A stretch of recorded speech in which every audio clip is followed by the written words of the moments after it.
Friday evening stream. We got to have a fun one tonight. We're going to play some F1 Manager, and we're going to take Haas back to the top. We're going to be starting round 3 of season 5 tonight. We'll probably do, we'll say 2 or 3 races. We'll see how we feel after the second one, but it feels good to be back on the Haas save, if I do say so myself.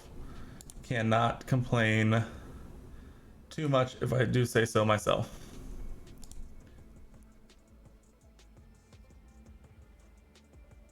Let's see.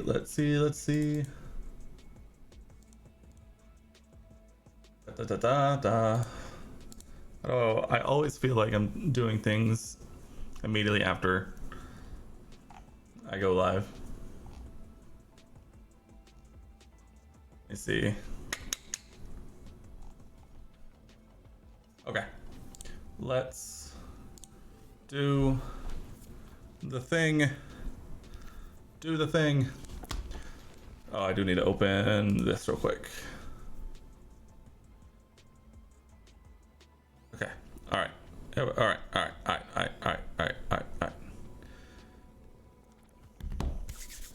Oh, Discord installing a million updates. That's all right, we'll let it run. Let's get this thing started. Why am I off center? Oh, other way. There we go. All right, round 3, back again. Albert Park Circuit, Australian Grand Prix up next. Coming off of I don't know if you can say disappointing round at Jeddah, but we do finish with a 2-3. Let's see. I can't remember exactly post race. Let me see. Max was able to win. Where does it go? Alright, fine. Let me look at the calendar. Race day 2-3. That's right, it was a 2-3 because Charles Leclerc,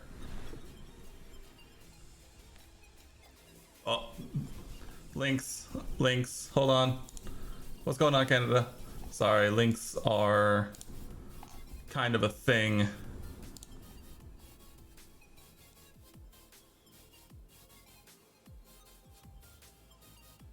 I feel like, well,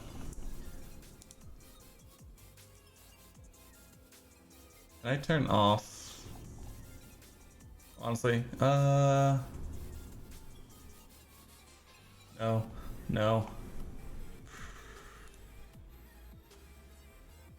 come on. Auto mod. That's auto mod. Permitted terms and phrases blocked. Terms and phrases. No.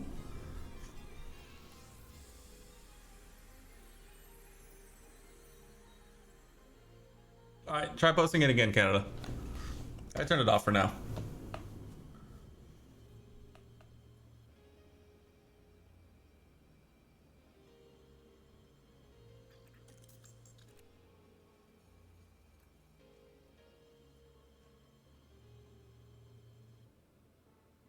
I did it again. Did Automod catch that, or who caught that?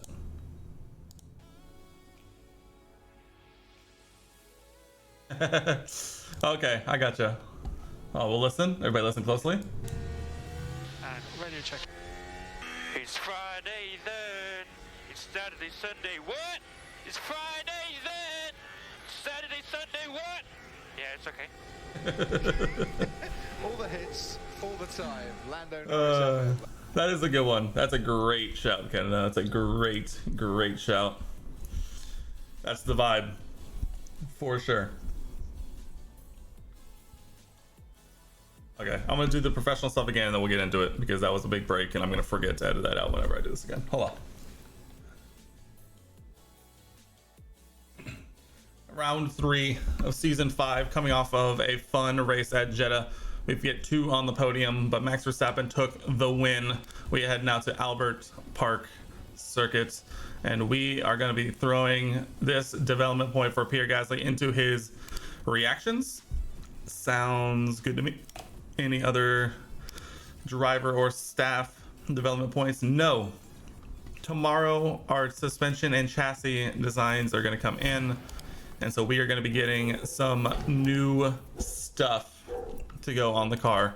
And say it with me now, we love new stuff. 10 days to Australia. We can get 3 done, rushed, and don't have to. Emergency, I will take that every single day of the week. Again, 10 days. We can get 2 done. How long until after? Ooh, if there's a big break, I'd like to get this on the car if we can. So here's what we're gonna do. We're gonna emergency 2, and then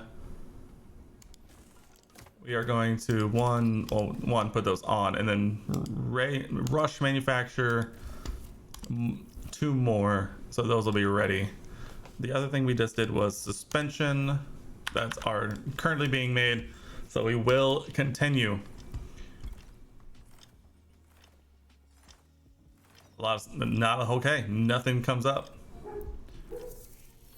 Our side pod design is now complete. This one will probably leave because I don't think this one is going to be too detrimental to leave off. Plus we'll get to bring an upgrade for the next round, but we will do this and get our race prep going, as we're going to try and bring in a little bit of extra money however we can. Those are already good, so we're going to do 2 into Q2, 2 into Q3. I hate guaranteeing fastest lap because I very rarely go for it, and then our finish position and qualifying streaks are ongoing. Other than that, our side pod design is complete. We should have plenty of time. The next race is Imola in 14 days. We can get, kind of similar. What's after Imola?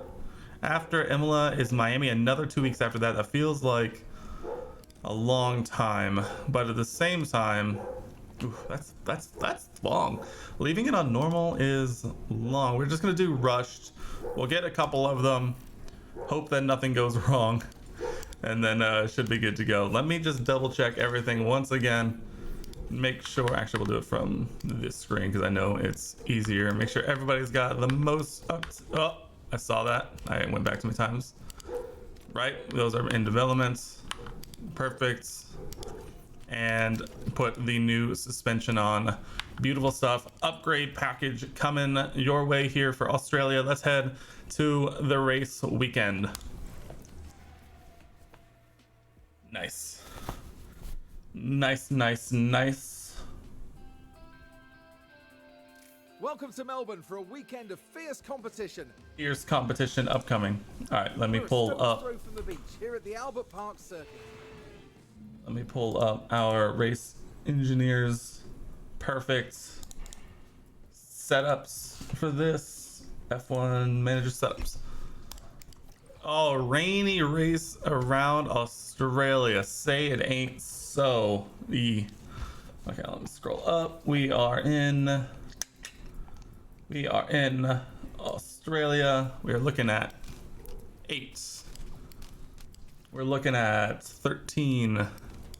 We're looking at 7.3 minus 310 and 55. You've been muted for 300. Oh, did it time you out? That's terrible. Sorry about that. Yeah, I turned off links like a long time ago when I was getting a lot of spam bots who would post links, and so I turned off links, and I've been meaning to turn it back on for forever, and I finally got around to using you as the perfect timing to do so. But it was the perfect link, though. It was the perfect link. That truly is the vibes today. It was a beautiful day today. The sun was out. It wasn't super hot. It wasn't super cold. We were entirely just vibes today. So that video of Lando, it's Friday then, is absolutely bang on.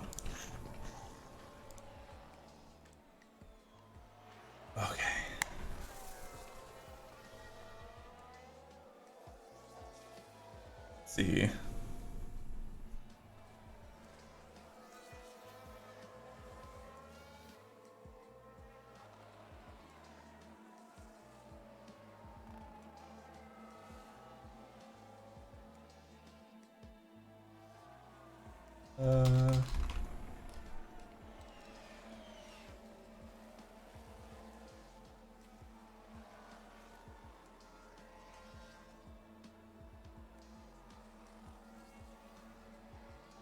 I can spell.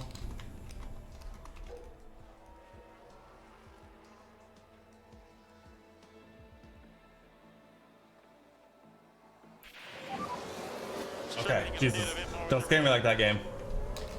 Copy that. Can we change tires?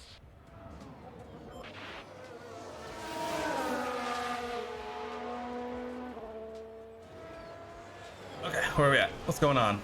All right, softs are not going to be the mood. Finally, your vacation is starting. Have a flight on Monday. Let's go. Doing any more?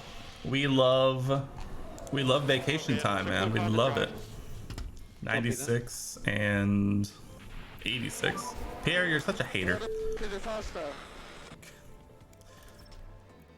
We love the vacay time. I actually just finished up like a huge project at work, and so eesh.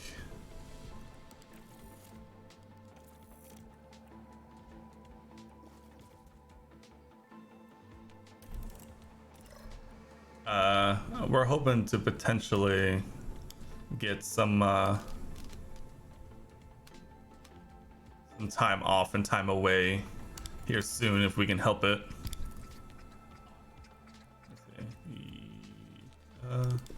Yes. Vacay time is very important for everybody's mental health. How does it feel? So we love to hear that. Really pleased. Yeah, copy that. Add in the fact that we're getting ever closer to not only the opening round of the F1 season, we're getting to see videos of cars on track. We're getting to see videos of drivers driving. Drive to Survive comes back in literally a week. Oh, it's gonna be great. I also need to, like, maybe I'll do this Monday, but I need to film a new car livery tier list. That's gonna be a lot of fun. There's gonna be a lot of hot debates, I feel like, going around by that.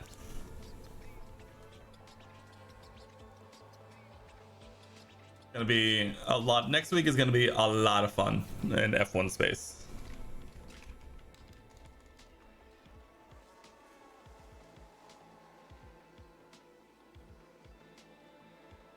All right, where are we at? Still 96. Pierre, come on, let's get you above 90. We'll sim to quali. We'll knock it out. You're gonna be leading a new team after vacay, so perfect timing to switch gears, refresh, come back. March 1st, F1 starts in 3 days. Oh yeah, mommy. Sorry, that was a bit much. That's awesome though. Congrats on the. Oh, these tires, bruh. I was taking a low in the rear. These tires. Copy. Softs are apparently just not a race tire here. Dude, I'm 15 minutes. Struggling so much with the grip. Yeah, copy that. Ugh, 4 out of 5. I'm just not going to run anymore. I'll leave the AI to dealing with. Actually, if it's going to be a wet race, well, I already waited this long. We'll just wait. I'm so excited for this season to start. It's going to be the first full season of F1 I'm going to get to watch from start to finish. I'm going to get to watch Drive to Survive, and I'm actually going to get to remember how things actually went in real life over how Drive to Survive says they happened. It's going to be great. F1, the first round is going to come back. As soon as the first weekend is over, there's going to be wild speculation about the rest of the 22 races remaining. It's going to be the best. Cannot wait.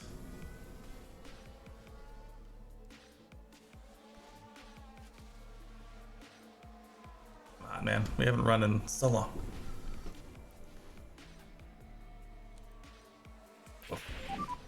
The checkered flag is Waiting now for 15 minutes end game to like get a move on, not fun.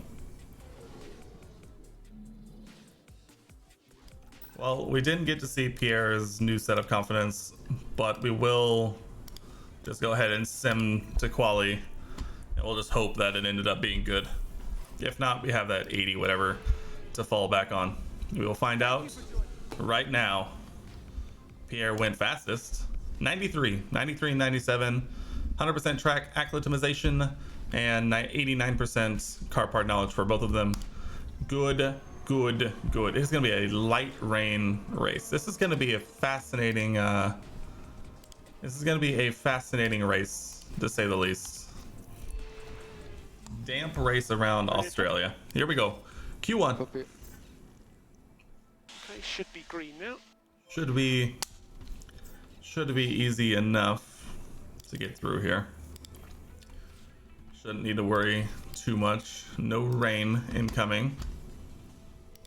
Go ahead and send Lando right there. Send Pierre after Leclerc. Perfect. We'll use Leclerc for a bit of a tow. Lando is going to get a clean lap as long as Stroll doesn't come and mess things up for us. All right, we're good. The gas man is going to get a pull along from Leclerc. Lando goes about 200 slower than Verstappen. Pierre comes through and tops Verstappen by about 1.5 tenths. And that should do it for Q1. We will speed this up. And yellow flag. Oh, let's see if we get any surprises. Doohan got absolutely, yeah, Doohan spun. You missed EU part of the season last year. Wake up at 6 a.m. was too hard. This time got to use F1 TV Pro instead of basic and watch with small delay when you wake up. See, that makes total sense. We pay for YouTube TV, and so we usually just record every race. And so it's like if we wake up, it's a bonus. If we end up like sleeping through and not catching it live, we'll just watch. I'll just do my best to avoid the results, and then we'll watch it like first thing to watch it as if it was live without having to worry about spoilers. But I totally get that. Waking up like that early sometimes to watch races is very hard. Don't blame you. I feel like watching it on a delay, but getting to watch it is better than not being able to catch it at all. Yes. At least in my opinion. Okay. Yeah. Radio check, okay. Like, even if we watch it, our philosophy has always been even if we watch it after the fact, but as long as we don't know the results, then it's like, is it really late? Or is it just exactly the same? Send Lando after Verstappen. Oh, I tried to get Pierre out behind Sainz, but it looks like we're going to be giving Sainz a bit of a tow. A bit of a miss on that one, but Lando is going to get a clean banker lap in. Pierre is going to be dragging Sainz along a little bit. See what Lando can do. Lando tops Verstappen by 200ths. Pierre has gone purple every sector and immediately put 6 thousandths on top of Lando's head. I'm already so happy with the decisions we made to get Lando, by the way, because this is exactly what I wanted last season when we were so dominant. But at the same time, every race was so boring because Mick could never pull out the pace that Pierre could. And so look at this. There's literally 6 thousandths between them in the same car. When last season it'd be like 3.5 tenths. Like Pierre would be here and Mick would be like down here. It was never good.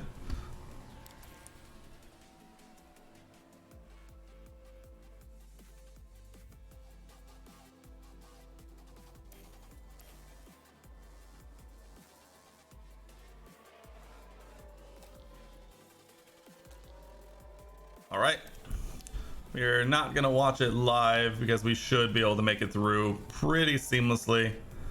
We'll just see if there's any surprises. Russell a little far down the order. We'll see if Russell can improve. Lando going a couple of purple sectors. Russell does improve, does move out. Ocon outs.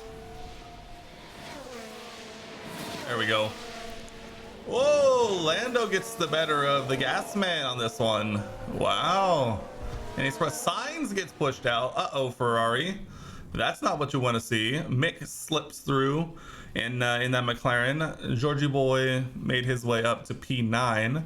Both Alpine, I tell you what, Alpine are positioning themselves pretty well so far this season, to say the least. Definitely cannot say that they're not putting themselves in positions to take advantage of like red flag situations like we saw in Bahrain. Like they found themselves, you know, kind of up the order a little bit. Kevin does enjoy going out nice and early, doesn't he?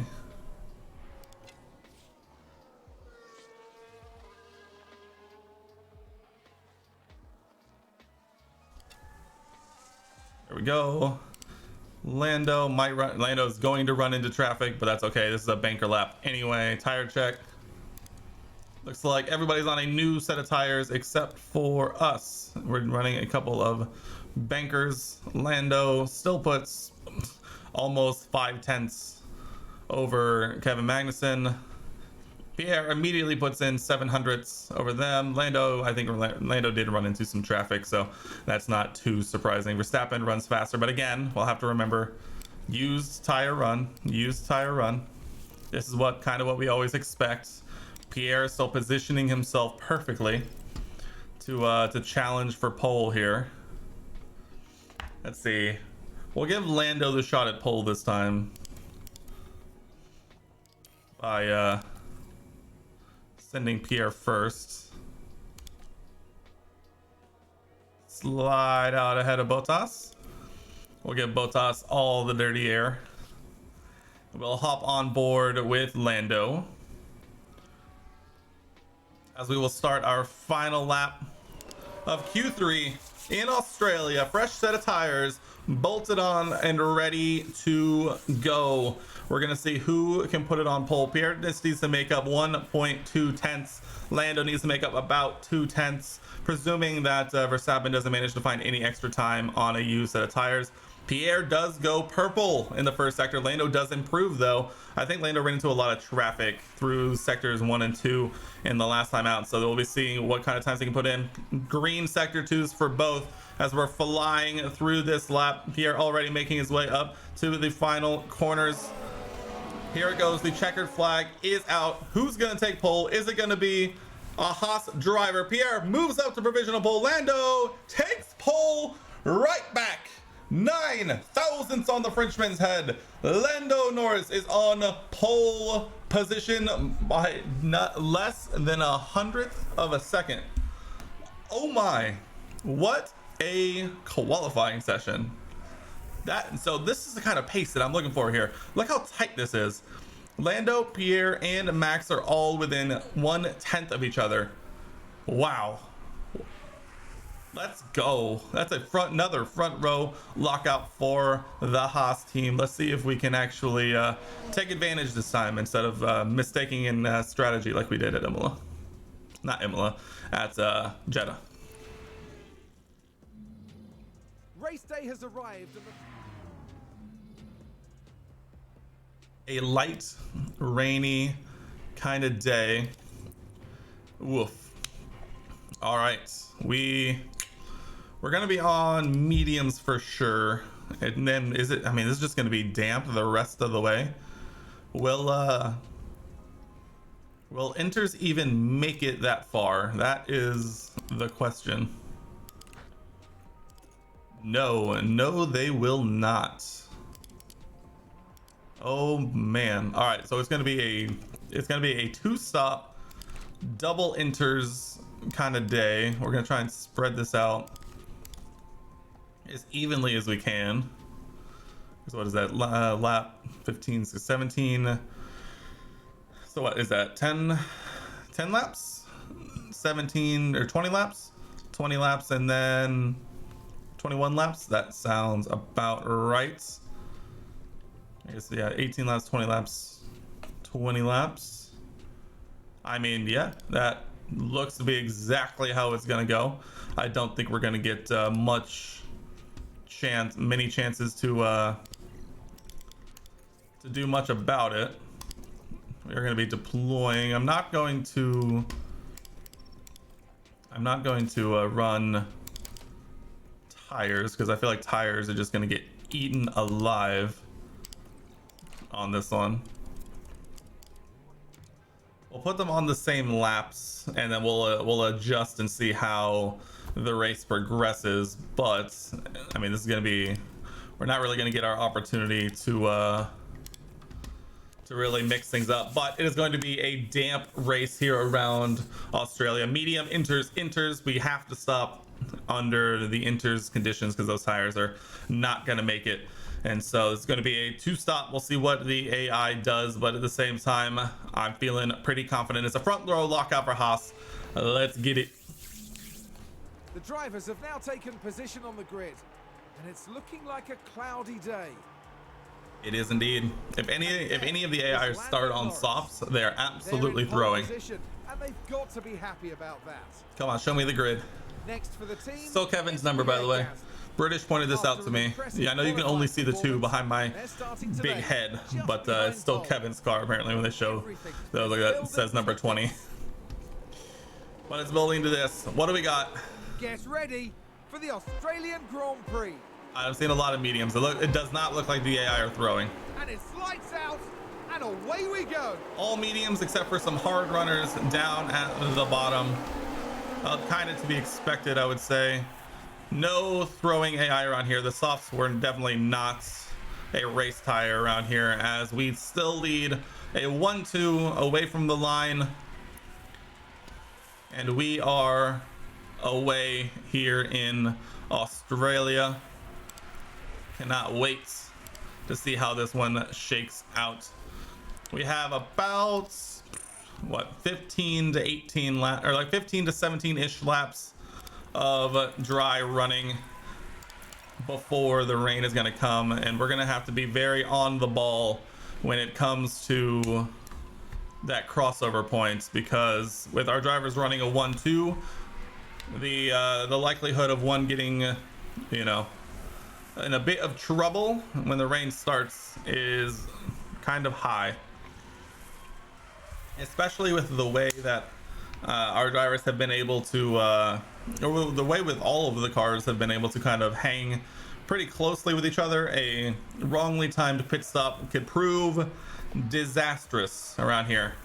The good news is we've already broken a 1-second gap to Verstappen and Leclerc behind, and so when he says as well, it's hovering, so as DRS gets enabled, we'll see that gap is kind of starting to come down a little bit. I think Lando and Pierre fighting is slowing them down enough, but it's going to be a DRS train pretty much all the way down to Van Dorn here. Everyone is within 1 second of the car ahead, except for maybe Sainz. It's going to be close around that first DRS detection point. But I mean, everyone here is pretty much within, except for Sainz. Sainz battling with Daniel Ricciardo, not going to get DRS, and I think we're going to see the first gap start to extend itself here in P9 with Carlos Sainz and Daniel Ricciardo battling. We're going to have to keep an eye on this, as this will be the natural separation point between everyone in the top half and everyone in the bottom half. As we continue moving, I'm all right running them a little low on fuel. We can always make that up later. We definitely want to keep our advantage and keep Leclerc and Verstappen fighting behind us. We'll move over here now and watch them. We're hoping the perfect scenario is that these two fight enough to slow each other out of DRS of us, but at the same time, with Verstappen's raw pace and DRS around here, the perfectly timed DRS will likely keep them fairly close, as well as Pierre and Lando fighting ahead. We'll definitely do that. It's gonna be an interesting one, but I mean, this race is really gonna be made on that crossover point when the rain comes. So we will continue on. We're gonna drop them down to balanced fuel as of right now, and there's a long way to go. You know, we are a 10th of the way into this race, and we still managed to lead as of now. Not much more you can ask than that. I would prefer them not to, you know, take such a narrow racing line into turn one, but you know, that's neither here nor there. They're going to continue to kind of trade. The good news is we've seen this in the game before, as the two cars ahead fight, there's not really many opportunities to overtake by the cars immediately behind. So honestly, with them fighting like this, if they can manage to keep it pointed the right way, it should keep the Red Bulls from being able to slip by as much as we can help it. I mean, we've gone side by side pretty much the whole way. Although these kinds of moments are the ones as Leclerc gets the inside line. There we go. Add a driver, just way to work together. Get Leclerc back behind you. They've gone side by side like the whole way. But see, the perfect example right there. One gets DRS, the other doesn't. Leclerc ends up behind Pierre, while Lando has DRS and just can't get around him because Pierre is defending from both of them. Fascinating stuff, really. Fascinating stuff.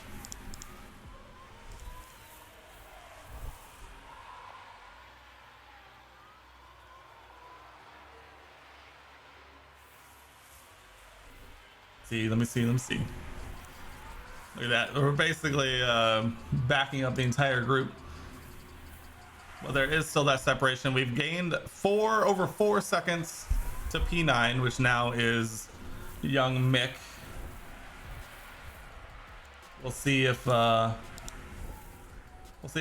can make up any ground. Doesn't look like it immediately as I look back, and there's another 3/10 gone. So it looks like the first big separation is happening, but we have about 10 laps remaining until it's going to get damp-ish. This is going to be very interesting because it looks like it's going to be dipping like between inters and dries and inters and dries. We're definitely going to have to be on our toes as Leclerc has made his way up into P2, sneaking by young Lando Norris.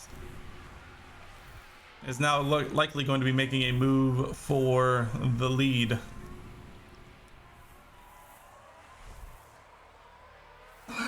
Excuse me. No one has been able to really break away. Leclerc does make the move.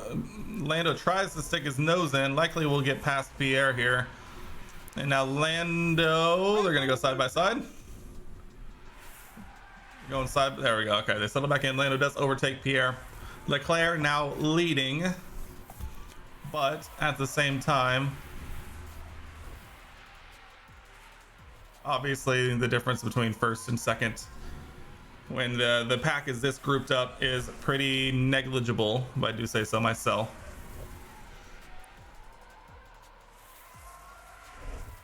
Do get DRS. Lando is already alongside, so he will slide through. Looks like Pierre is going to try and go down the inside, trying to re-overtake Charles Leclerc, and will with the help of DRS, and it is back to a Haas 1-2 in this one, and all but a single lap. That's how quickly things can change here.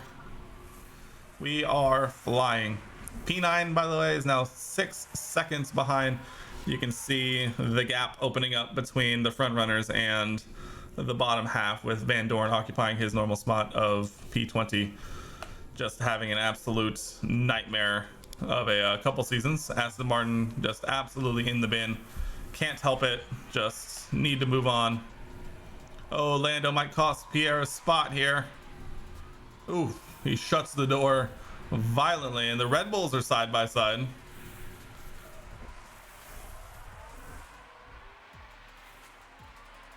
Fascinating stuff. It's gonna get damp in 9 minutes. 9 minutes before dampness sets in. I want to see what the next couple, it's gonna be damp. I want to see where this is, because this section could bounce back and forth between dry and inters, and it's gonna be a wild thing to try and manage. I'm assuming, because if it does bounce back and forth, it's like, do you run the inters because it's slightly damp, or do you dare try and run the slicks because it's technically dry with just a little damp? I don't know. We're gonna have to wait and see how damp it gets. Realistically, I don't think there's really gonna be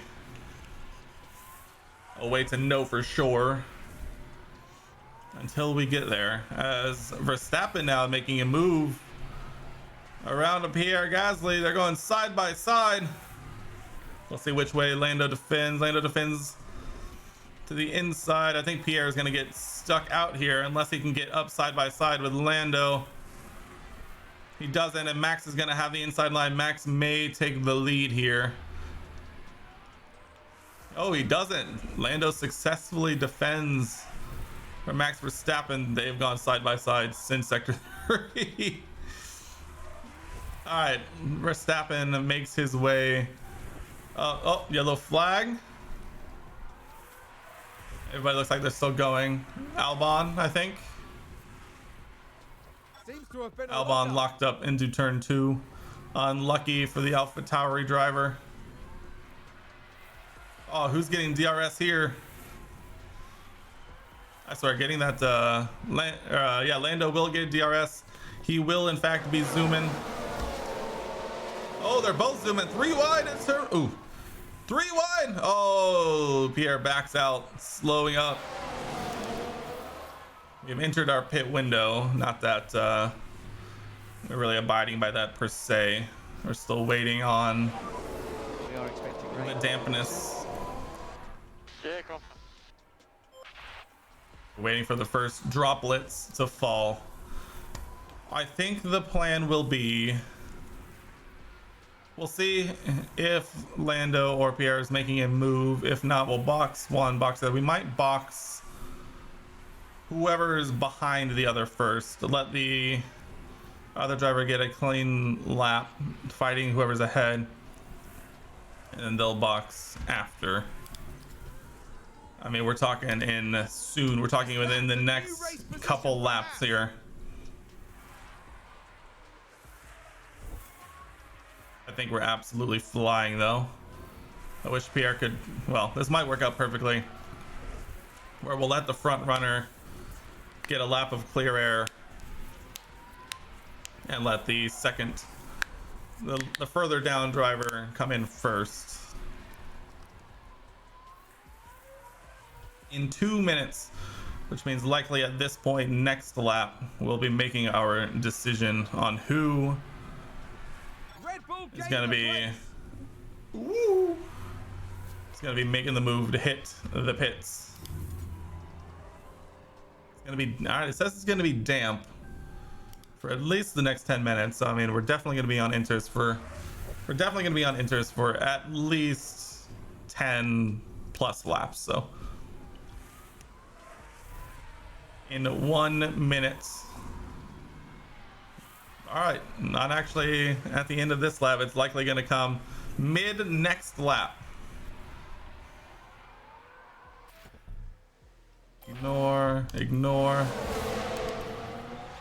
We are entirely waiting on the first rain droplets to fall. There it goes. The rain has started.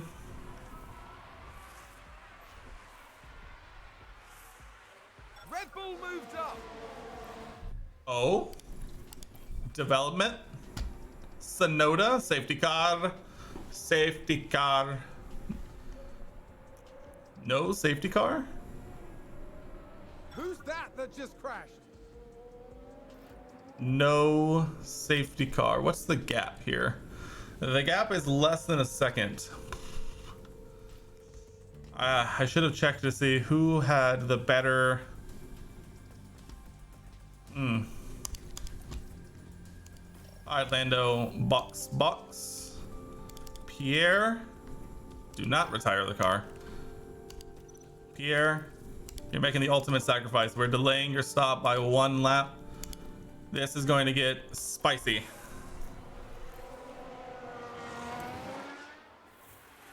It is well past damp. Everyone may make the dive into the pits here. All right, Leclerc stays out with Pierre Gasly. Everyone else makes a dive into the pits. This is going to be, we're getting so held up. Oh my God, what is happening? Oh my God. Why can't we have dynamic pit lanes? I just lost 5 positions. I just lost 5 positions because I got held because our pit box is at the end of the pit lane. Oh my god.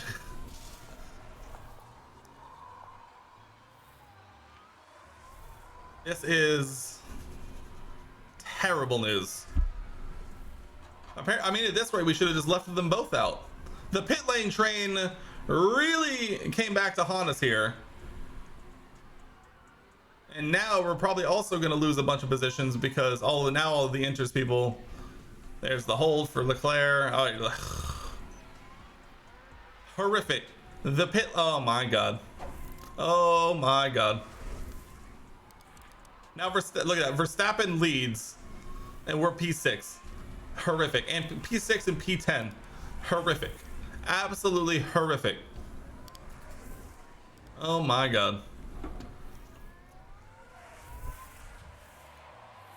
I hate everything. Give us all right, hold on. I'm writing down. I literally started a thread in my Discord of things I want to see in F1 Manager 23. Number 6. Dynamic pit lane spots.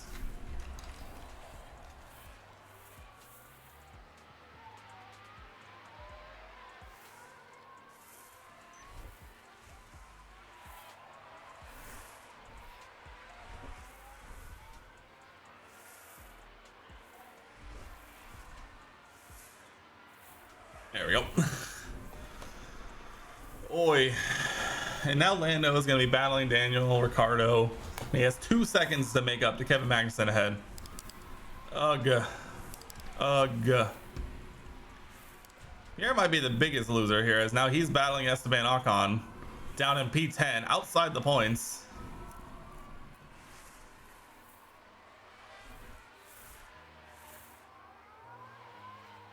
I'm trying to decide if even like a double stack on the original lap, could that have gone worse than this? Like, at least then we wouldn't be this far down, maybe.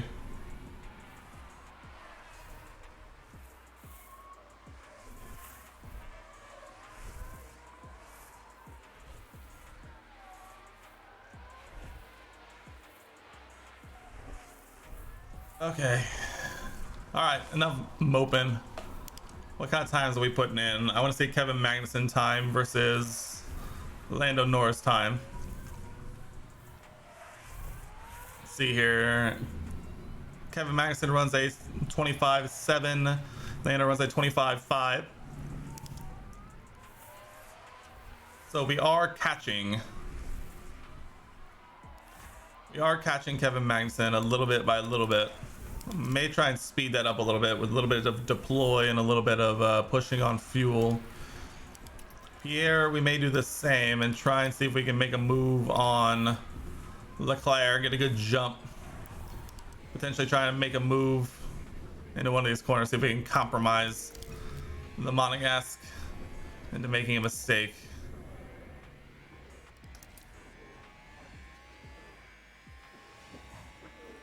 Alright, never mind. Pierre cannot, so Pierre, you just stick to the back.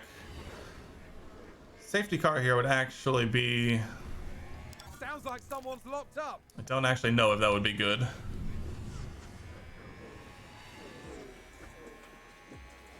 We are now back on the Kevin Magnussen train all the way up to P3. The problem is we don't have a whole lot of ERS.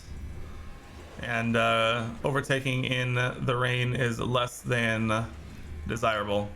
Max Verstappen, by the way, gotten the biggest benefit of all, having the pit box near the front, not getting stuck in the train, and now has a 2.5 second gap ahead of Valtteri in the Merc. Pain and suffering. Pain and suffering.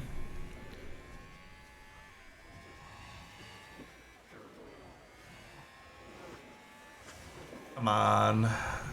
I'm trying to think of like when would be the next point in which we could potentially make up time. We are going to be flirting. I mean, it's 2.5. It's going to be inters the rest of the way. We're going to have to make up the time with an undercuts with, at minimum, at least with Pierre likely over the over the front groups onto the fresh enters. We're definitely gonna have to make it up on track position and in the pits over on track, because so far neither of them is going particularly well.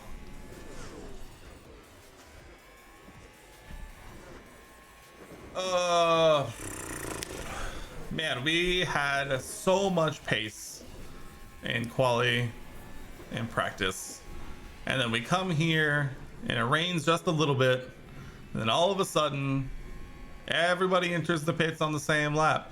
Oh my god, we might have an unsafe release giving us a penalty. I almost rather would have just taken the penalty. I feel like over the rest of the race, I feel like I don't know what the penalty is for an unsafe release, but might have been worth it to maintain the track position. Max is now 3 seconds ahead of Valtteri. In every moment he continues to extend is a moment he's getting just slightly further and further away from us. Russell doesn't have the speed to Perez, who doesn't have the speed to Bottas, who doesn't have the speed to Verstappen. But Lando has been on Kevin Magnussen's gearbox basically since he caught up to this train, and it's basically that's been that. I might see if we can get away with harvesting ERS with both of them. I mean, Leclerc's 3.5 seconds off of us, so we need ERS to battle, and fuel, if we're being entirely honest. See if we can get. All right, we can't. We're barely getting away with saving, harvesting ERS, let alone saving fuel at the same time is a little too much. Every time I see George Russell's name next to the Ferrari shield, it just weirds me out. I'm not used to it. Okay, let's think about this. When's our next pit stop? Our next pit stop is in 8-ish laps. We could potentially extend, or we actually could probably run aggressive if we really wanted to, because we are going to stop again. Everybody's going to be stopping again. We just have to be able to time it right. I think Lando's in the better position to undercut because he has a little bit more gap behind that we may not end up in as much traffic. Pierre, unfortunately, is still a little far down the order and is a lot closer to these little pockets back here, which would cause a pretty big time loss if we were to get caught up in that traffic. I don't know. We're either gonna have to go for like the big undercut, which we might have to. We potentially could try that with Pierre. Go with like a really big undercut, and then let's try and get in well early. What happens if we strategy view Pierre, get in here? At what points realistically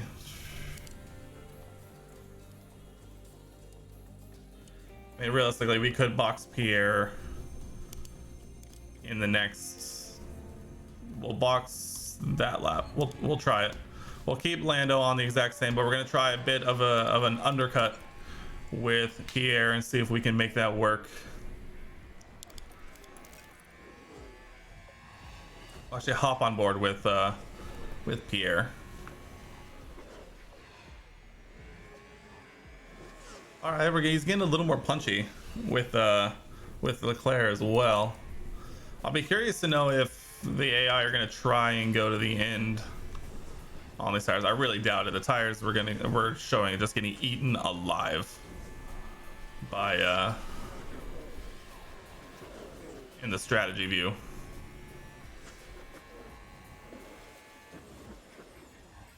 He's getting a little punchy. We love to see that, Pierre. We love to see that. Continue punching. I'm really hoping no other AI decide to box soon. I really want this this undercut with Pierre to work. Whoa, let's go, Pierre. Make the move, make it stick. If you're gonna do it, you gotta make it stick. Oh my god, lap cars. Oh my god. You absolute fool. You backed out. The good news is the speed and pace that we have now, I'm hoping will have created a little bit more of a gap that we'll be able to exploit. Okay. All right, Pierre. Box this lap, Pierre. Box this lap.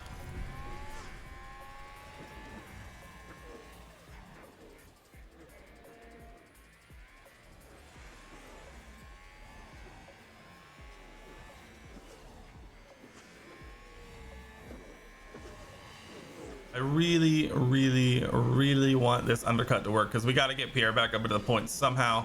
And a massive undercut just might be the only way we can do it.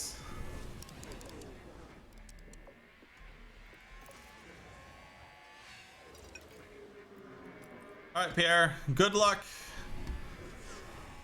We'll see. We'll try and get an idea of where Pierre is going to come out. Come on, go. Oh, our pit stops are so slow. Get out in front of this group. Get out in front of that group. Come on. Yes. Yes, yes, yes, yes, yes, yes, yes. Getting out ahead of that group.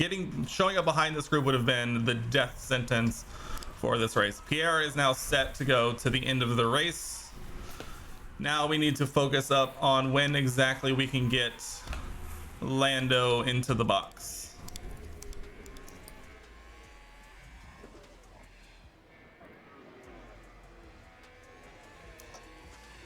All right, we've gotten up past Kevin Magnussen. All right, we're likely. That's a new race position for Haas. Oh, it's gonna be dry in 12 minutes. I'm an idiot. Oh, it's gonna bounce. It's gonna bounce back and forth. Oh, this is gonna be gross. Oh, Pierre might be kind of screwed with this strat. Gonna be dry, but then it's gonna like rain again and then be dry and then rain again and be dry. So I think we had to do this with Pierre. I think we will likely survive this strat with Lando.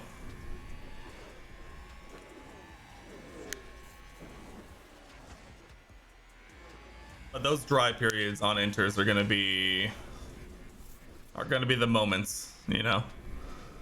Those are going to be the moments where it's a little butt clenchy.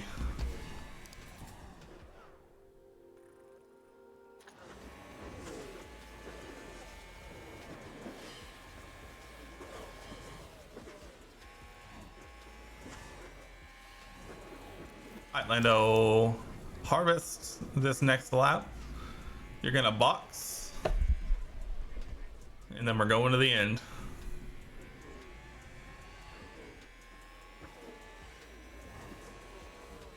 See, Pierre has separated himself from the cars behind and is running much faster than the cars ahead. So I'm hoping that he'll catch up relatively sooner rather than later. All right, Lando back to neutral. And Lando box this lap. Lando box this lap.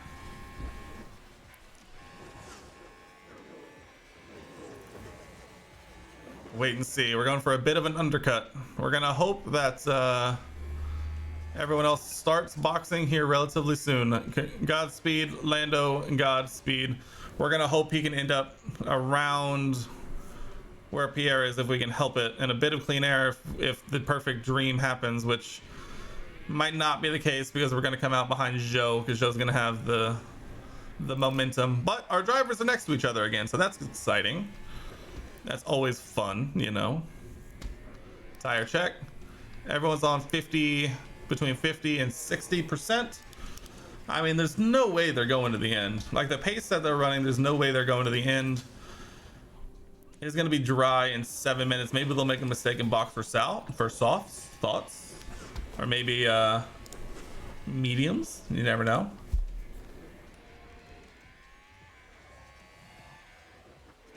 Let me see.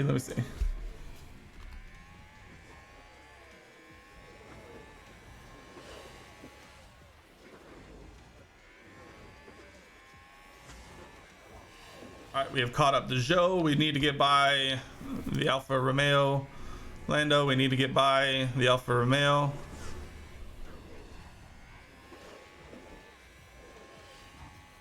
We'll wait until the start finish straight.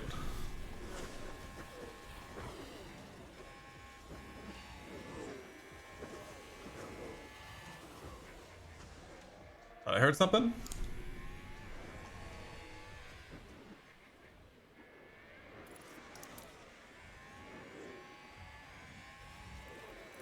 Perfect. Thank you, Pierre.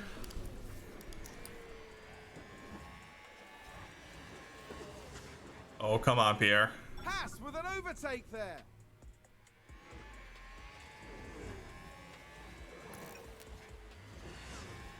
Come on, Pierre. We're losing too much time here. We're gonna wait. We're gonna be patient. We're gonna do the right thing. Lando is just gone. Oh, if we left it on overtake, he might have gone for it. We're gonna put him on push, and then overtake right here. That should be good enough. Except apparently it's not. Maybe here.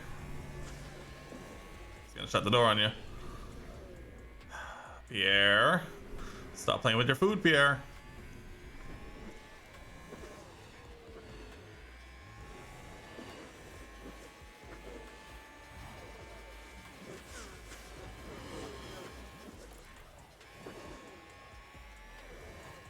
Oh my god, oh my god, Pierre, come on.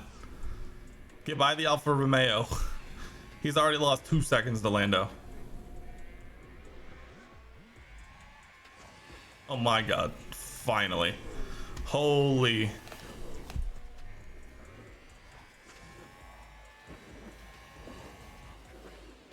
Haas with an overtake. Finally, come on now. Time check, lap time check. We're running over a second faster than Ocon. Even Gasly, who got held up by Zhou by many seconds, still running faster than Ocon. Are they really not gonna box? That sounds crazy to me. It's gonna be dry in an minute. But then of course there's going to be wet again. This is where it's going to get interesting. The crossover between dry track on inters. Sonoda, get out of the way. Thank you. Lap time check. Lando's a second. Math. 1.8. No. Bottas in the box. All right, this is it. This is where the undercut was supposed to come in. Can we make it work?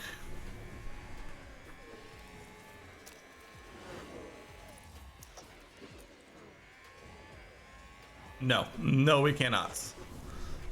Or at least not with Bottas, which does not bode well. Track is pretty dry, so don't damage these tyres, especially high speed. Confirm.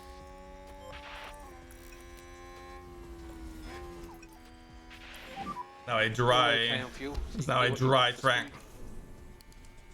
Confirm. Anyone going to Schlicks? No. Nobody going for Schlicks. We have caught up to Bottas, so there's that. Bottas is the only one who boxed for new enters in the top 8. Is everyone else going to try and go to the end, or are we just going to hope and pray that they do and we can make up? I mean, we're making up time. We are making up time, but the pit lane, it's this one.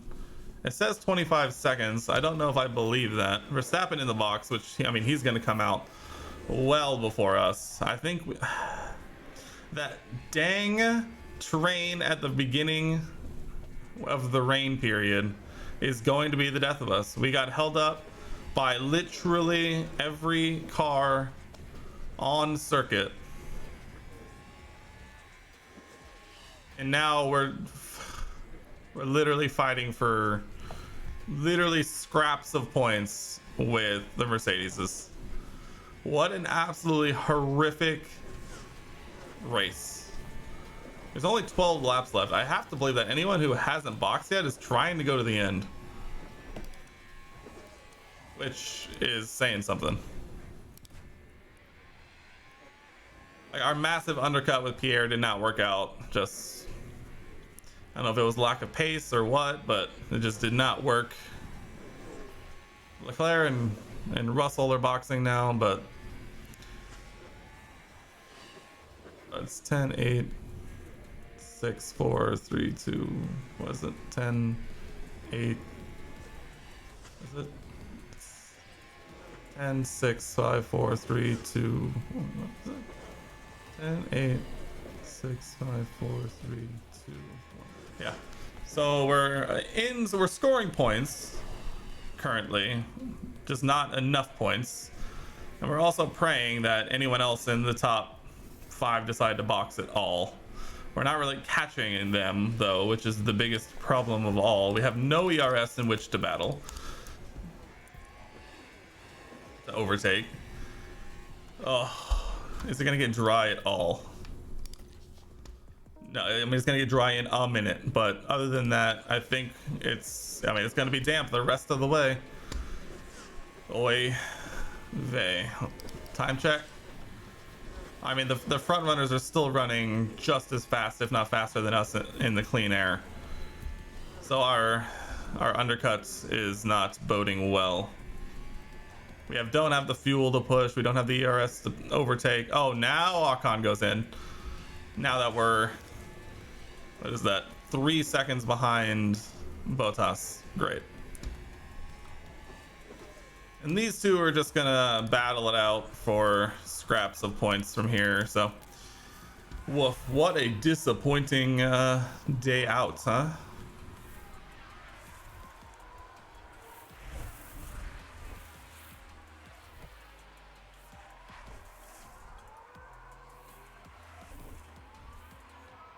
Stroll boxes, in case you're wondering what was going on down there, and you know, P19. Evan Magnussen is about to get a podium if things stay the same. Oh, dude, Sean, you have no idea. It was just the greatest injustice in video game history. The rain started on lap 17. Who was it? Lando boxed from like the lead. Yeah, I think he boxed from the lead and got held up by every single other car in the pit lane before he could come back out. And it's basically been like this the rest of the way because we got screwed over. And everyone else is just I mean, he's on 29% tires going to 7 more laps. He's gonna get caught by Verstappen, and that's just gonna be that. I mean, we're running over a second and a half faster than them currently. The problem is we just don't have yes, Van Dorn is destroying Stroll. We are very okay with this, honestly. At this point, like, what are we even talking about? Lando's not catching Bottas, who's on fresher tires. We're leaving Leclerc. I mean, this is basically the end. Verstappen's gonna get the win. Perez is gonna get second. Bottas is probably gonna get yeah,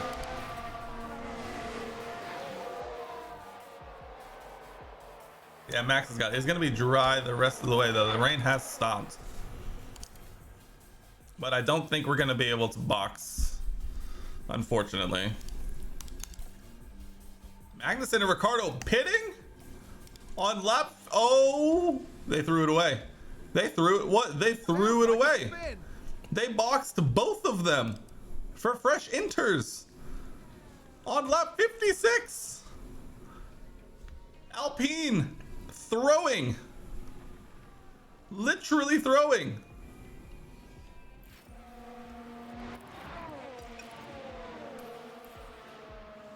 The track is now dry with only 1 lap remaining.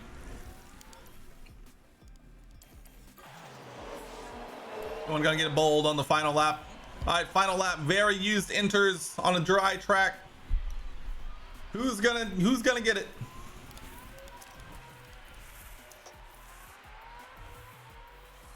I mean, at this point, honestly, considering where we were, getting 4th and 5th is a miracle. But Checo Perez getting a podium here would be absolutely wild. Kevin Magnussen somehow managed to get back up into the points. Somehow. Not entirely sure how. Oh, Lando! Lando! Overtaking in the final sector! Is that a new race position for Haas? Oh my god! The clutch gene comes out in the lad. Max Verstappen over the finish line, and today That's a podium for Lando. Wow. So that is Checo's flag. Checo, okay, to be fair, Checo's on 13, Awesome job, everyone. a 13, now 12% Brilliant. tires. Brilliant. Take all the pick up on the way in. As for pushing fuel, I don't trust either of them to not go under fuel somehow in the last lap with only 0.1 or 0.2 left, so I didn't. That's checkered flag. Oh my goodness. Yeah, thanks, guys.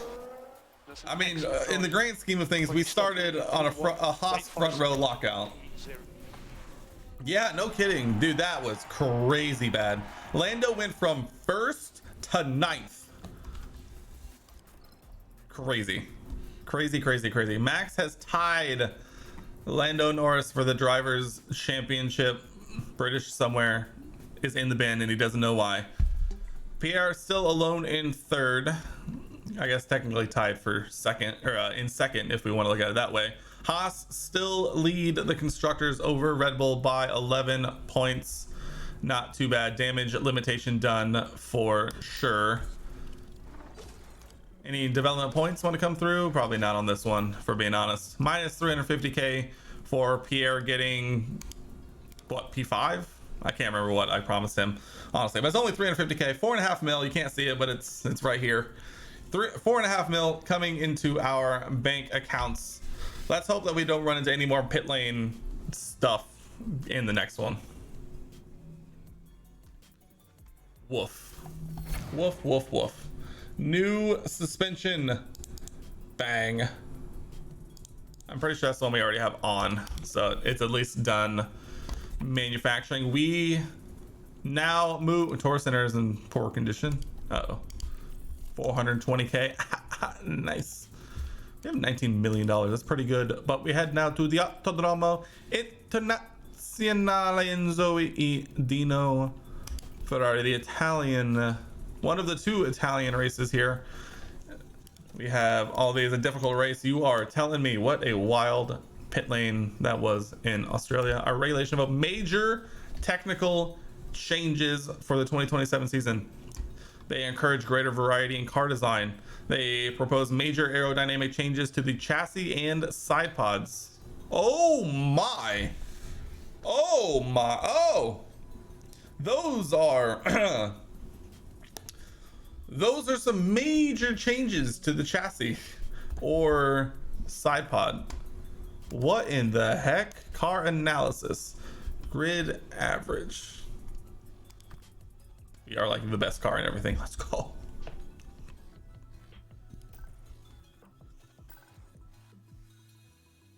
I mean, chassis. All right, our chassis actually ain't great, apparently. So maybe that's not a bad thing. Side pods are somehow worse. So we're gonna vote for major side pod. We're gonna vote for major side pod focus overhaul because our chassis is better than our side pods. So we want to drag everyone down with us. Man, those are crazy. Those are some crazy numbers on a lot of things. Wow. Holy, they are doing a major reset for like everything. That's crazy. Regulation vote results incoming. Door center refurb is complete. Car part research unlocked. Major technical changes are in favor of the chassis. Cool. Who voted against it?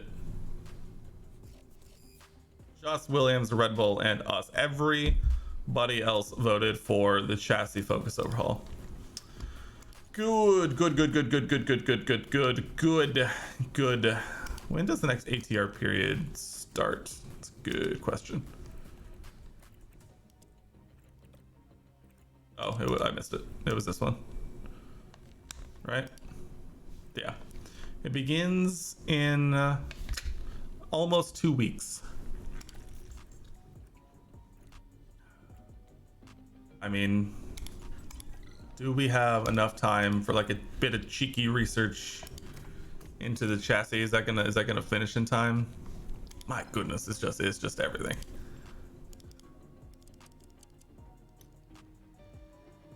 Finish in 20 days. I think we can spare that. 100K.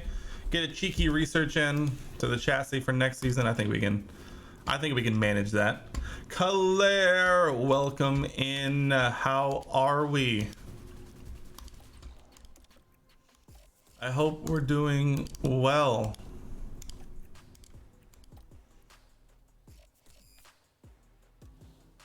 While you're here, meet Canada and Sean. They're big F1 fans as well. You're at the gym. Let's go. Swole Mommy needs to get Muscle Mommy, sorry. Muscle Mommy needs to continue on, and it ain't gonna happen unless we get in that gym and pump that iron.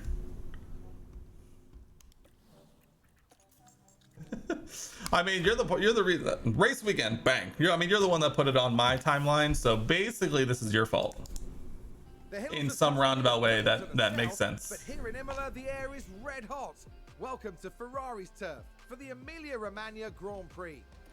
Also, Claire, did you see that I'm the funny number of subscribers on the YouTubes?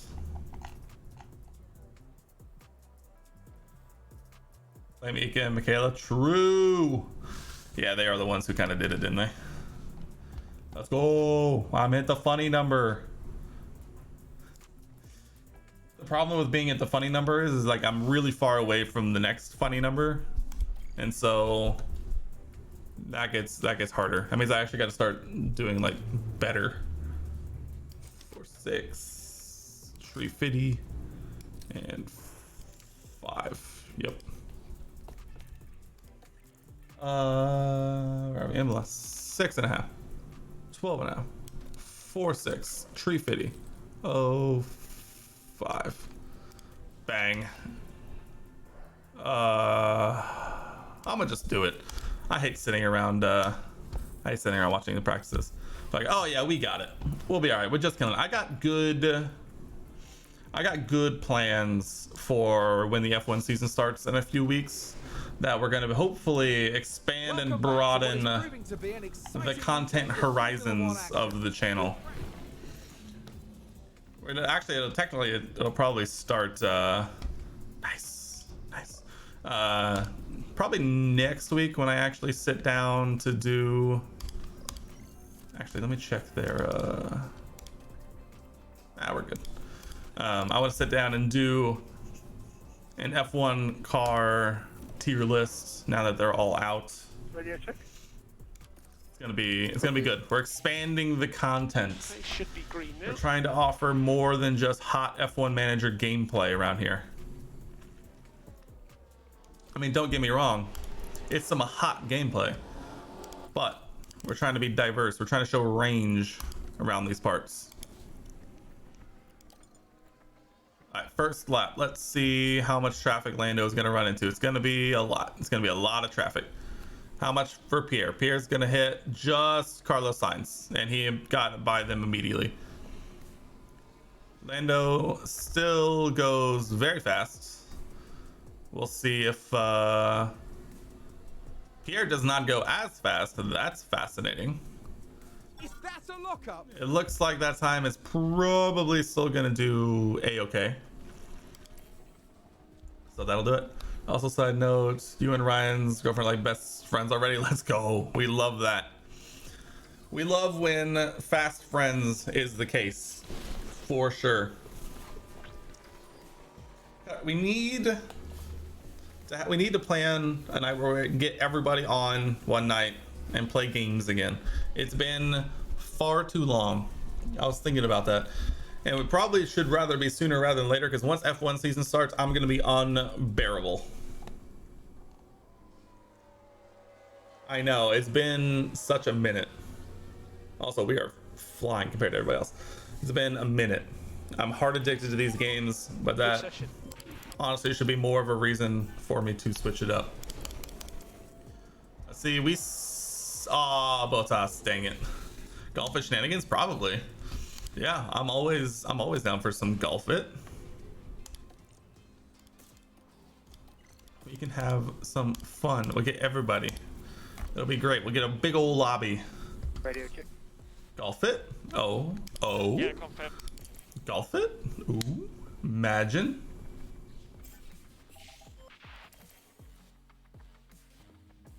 Do the other rich people sport?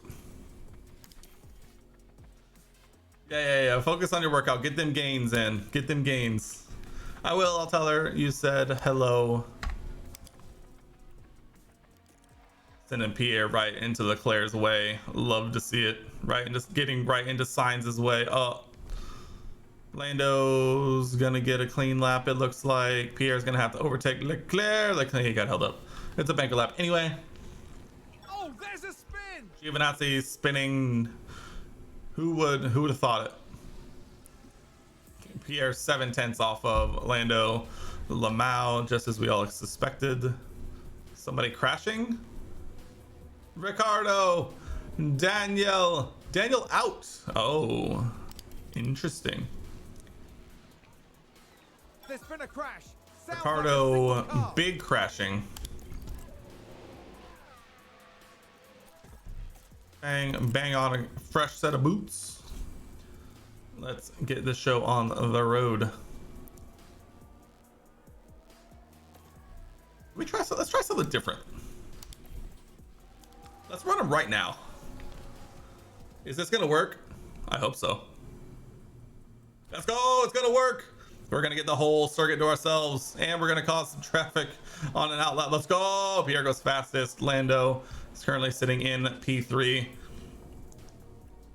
That's a new strategy for us. Running wide there. Kevin Magnussen running wide. Hate to see that. Any surprises? No surprises. No surprises on who's out, unfortunately. You guys finished last, like upcoming Drive to Survive's episode. Yes.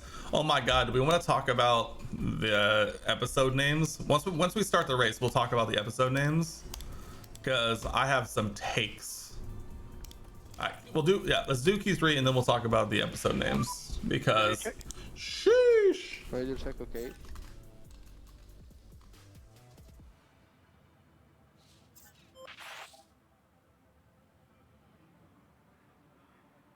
Here we go. I've done the Google. We are prepared.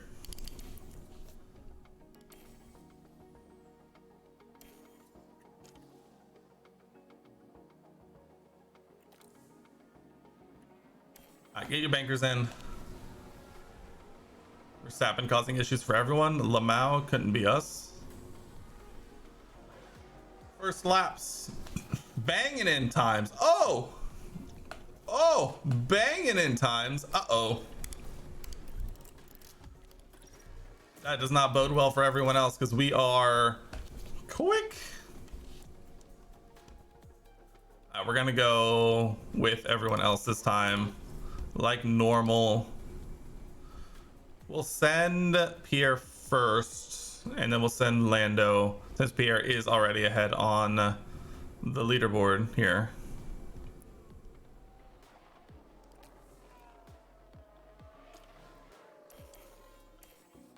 And then we'll watch Lando.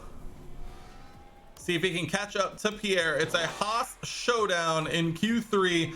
Pierre currently sits on provisional pole as the field gets their final laps underway. Can we usurp the other Haas driver? Pierre does not improve through the first sector, but Lando does. Lando needs to make up a little less than 2/10 on this lap if he wants to put it on the front row as the rest of the field comes through. Bottas jumps Lando Norris as of now. Pierre not improving, but Lando finding all the time apparently. It's looking pretty good. Verstappen not enough, still doesn't even pass Leclerc. where it's all going to come down to this. Pierre does not look like he's going to improve on this lap. He does not. Lando will come and cross the line. Not enough. Not enough pace. 5.6 hundredths off of Pierre Gasly. It is another Haas front row lockout. Bottas in P3, Leclerc, then Verstappen, Perez, Sainz, Russell, Mick, and Ocon round out the top 10. What a finish here in Q3. Pierre Gasly is your pole position sitter.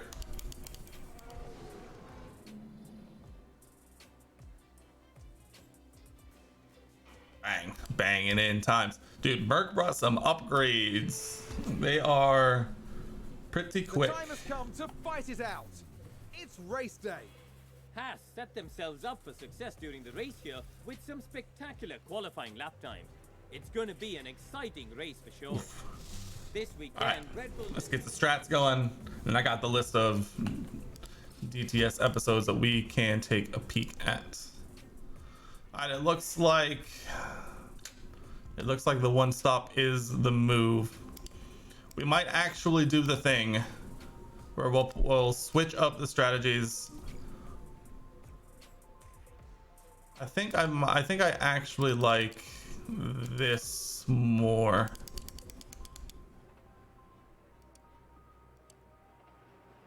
Yeah, I think I like that more. We'll do the hard to medium.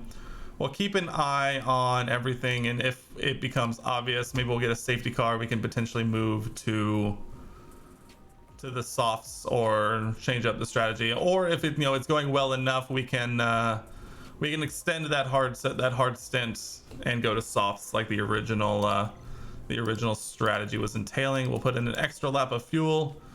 We'll be deploying with both. We're kind of hoping that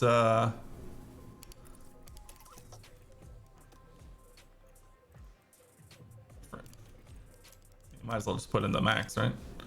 Might as well just put in the max fuel. This is going to be a lot of fun. Another front row lockout. Let's hope this one goes a little better than the last one, that's for sure. A somewhat overcast day for the drivers. The crowd are on their feet. The crowd are on their feet. The Haas front row lockout is must-see television. It's Lights out and away we go here in Imola. Gasly gets a decent start. Lando actually gets a great jump. They've gone side by side so far. It looks like Leclerc has passed Bottas, and Lando Norris on the hard tires actually overtaking the lead from Pierre Gasly on the mediums. What will this mean in the long run? That is a great question. In reality, I should probably... Actually, this is probably fine. Leclerc, I don't think is going to have the pace to keep up with them, which is going to be fascinating because he's going to be already out of DRS on lap 1. Already well outside of DRS on lap 1. We'll bump them both down on ERS now that they hit about 50%, and we'll see how the pace goes here for Lando. If they can hold that 1.1 to 1.2 second gap behind. Actually, I'm just going to bump them both back to deploy. We really want to make sure that we generate that gap behind to Leclerc.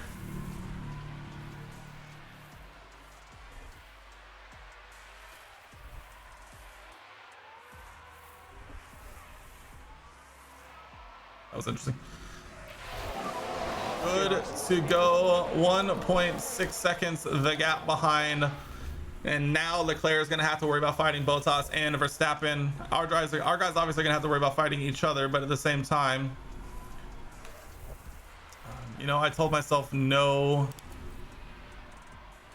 team orders, but I can do is leave Pierre on the faster tire on push fuel, and we'll leave Lando behind. Realistically, the best case scenario that we would have is to have Pierre and Lando swap,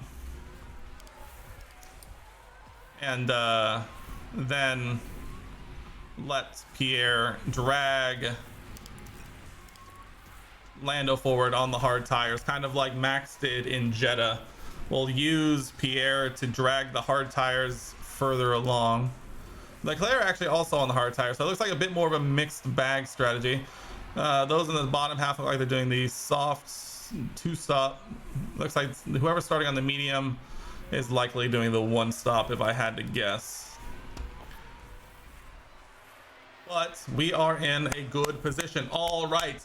Drive to Survive episode names. Episode 1, The New Dawn. Apparently it is following Charles Leclerc in about Bahrain. Episode 2 is already going to be spicy. It's called Bounce Back, and it's going to follow Mercedes by the looks of it, but it's not going to be the way everyone wanted it to be, because it's going to be about the issues that Mercedes had pretty early on. It's going to be a spicy season of Drive to Survive about Mercedes, likely. Episode 3, Like Father, Like Son, following Mick Schumacher, obviously.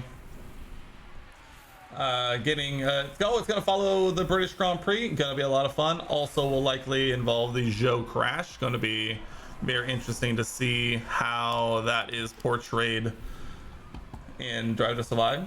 Episode 4, Back to Ferrari, The Matter of Principle.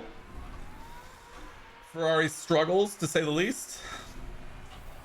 Episode 5, Hot Seat, covering Checo's performance in Red Bull leading up to Monaco. Gonna be a very spicy one, I have to imagine. Pardon my French, the tension between Spanish driver Fernando Alonso and French driver Esteban Ocon is highlighted as they come to conflict many times on the track. Gonna follow Alpine in episode 6. Episode 7, Nice Guys finish last.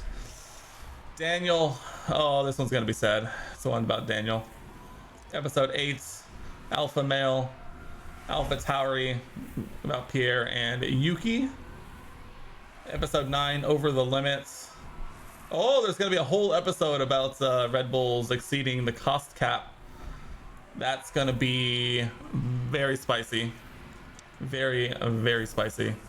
Episode 10, the final episode, the end of the road. The 2022 season, Abu Dhabi, and highlights the Mercedes, as well as obviously touching on Sebastian Vettel's retirement, Mick losing his seat, Daniel losing his seat. Gonna be a sad one. The last episode is going to be a very, very sad one, Loads of energy. as Yeah, confirm. it's gonna be rough. Yeah, I'm wondering. I'm assuming there'll likely be some, some mentions of it when he like announced his retirement, and then likely also when I'm assuming the last episode will also be hopefully very heavily centered on Seb. Also, I was not paying attention to this and did not realize Lando lost 2.5 seconds to Pierre while he was charging his ERS. I did not realize that. That's tough. But I don't know. I think it's gonna be, yeah. There's no dedicated episode, which is kind of sad. But I'm hoping that the final episode will be pretty heavy on the Seb talk. I would hope. It's gonna be a good season though. It's gonna be interesting. I'm interested to see. I'm also assuming that they're not gonna focus too heavily on the actual like drivers or constructors titles, because except for maybe like outside the very beginning, tons of memes like Vettel opens Instagram page and now everything turns sadly back. Yeah, exactly. Everyone was so excited for about 12 hours when they realized Seb joined Instagram, only to realize exactly what that means. I feel like we kind of really screwed Lando here. He's now 3.5 seconds off of Pierre, who is flying, by the way. Pierre has the pace, but at the same time, we're not really fighting Bottas too hard, although we are still leading. If anything, we're letting Pierre get well far and away from all of this. They put Leclerc and Verstappen on the hards to start. That's going to be a little fascinating to watch over the long run. So far, the gap has been, there's not really been a major gap opening up. So for everyone starting on the mediums, they're going to be re-entering into a lot of traffic unless Pierre can continue to, you know, continue to gap everyone ahead, which you would hope. I burn a little bit of Lando's ERS just to make sure he stops hitting 100. Because once you start hitting 100 consistently, I feel like you're just wasting energy. Because if you're bouncing off 100% on charge, that means you're wasting potential charge on amounts you could have been using before.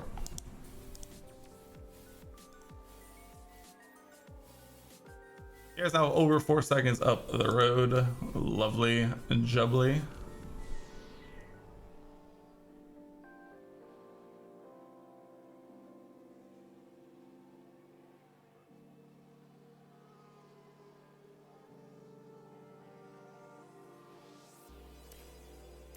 And not a whole lot going on. Looks like the soft runners are coming in for their first stops. That should spread the field out a little bit. Bottas finally gets around Lando. We're hoping that okay, never mind, Lando's right back past him. I was gonna say we could probably try and use Bottas as a workhorse to try and get dragged along a little bit. Albon running wide. All right, we're gonna drop Pierre's fuel down to standard. We're gonna leave Lando's on push for now. Race position gained for Mercedes. Bottas overtakes Lando again. Lando hits him right back. Pretty solid stuff so far. Haas with an overtake. Honestly, it's looking like the two stop is not the move for everyone down the order. The time to Pierre's already come down by like half a second or so. So not on push is definitely noticeable. It's already now down below 4 seconds. Mercedes moved up. That said, Lando is going to be the biggest winner here, likely along with Leclerc, who are going to get to continue on once Pierre and Bottas finally do pit. Is that a new race position for Haas? All right, we're looking to box at the end of the next lap, so we can go ahead and bump you up to aggressive push. And box this lap, Pierre. Box this lap. Follow along with Pierre. We're going to deploy. We're going to try and build as much of a gap as we can here right before boxing. Any 10th or so that we can get out of this would be beautiful. Drop you. Oh, just missed. All right, Lando, go on the lad. Where is Pierre gonna come out? Perez and Joe also boxing. Oh, we're gonna come out right behind the big pack. Unfortunate. Actually, we do come out in quite a bit of free air. So in clean air, that is more than okay for me. He'll have some clean air to continue running. Everyone left is Bottas still has to pit. Everyone else is a hard runner and likely are looking at around, you know, the same pit lap that we are. Bottas likely in. Yes, Bottas in. And now it is Lando versus the Red Bulls for the lead as of now. Are we talking safety car or... Attaboy Pierre. Jump Bottas by quite a bit. Sounds like a few cars have crashed. Let's Who take did a it? Look at the replay.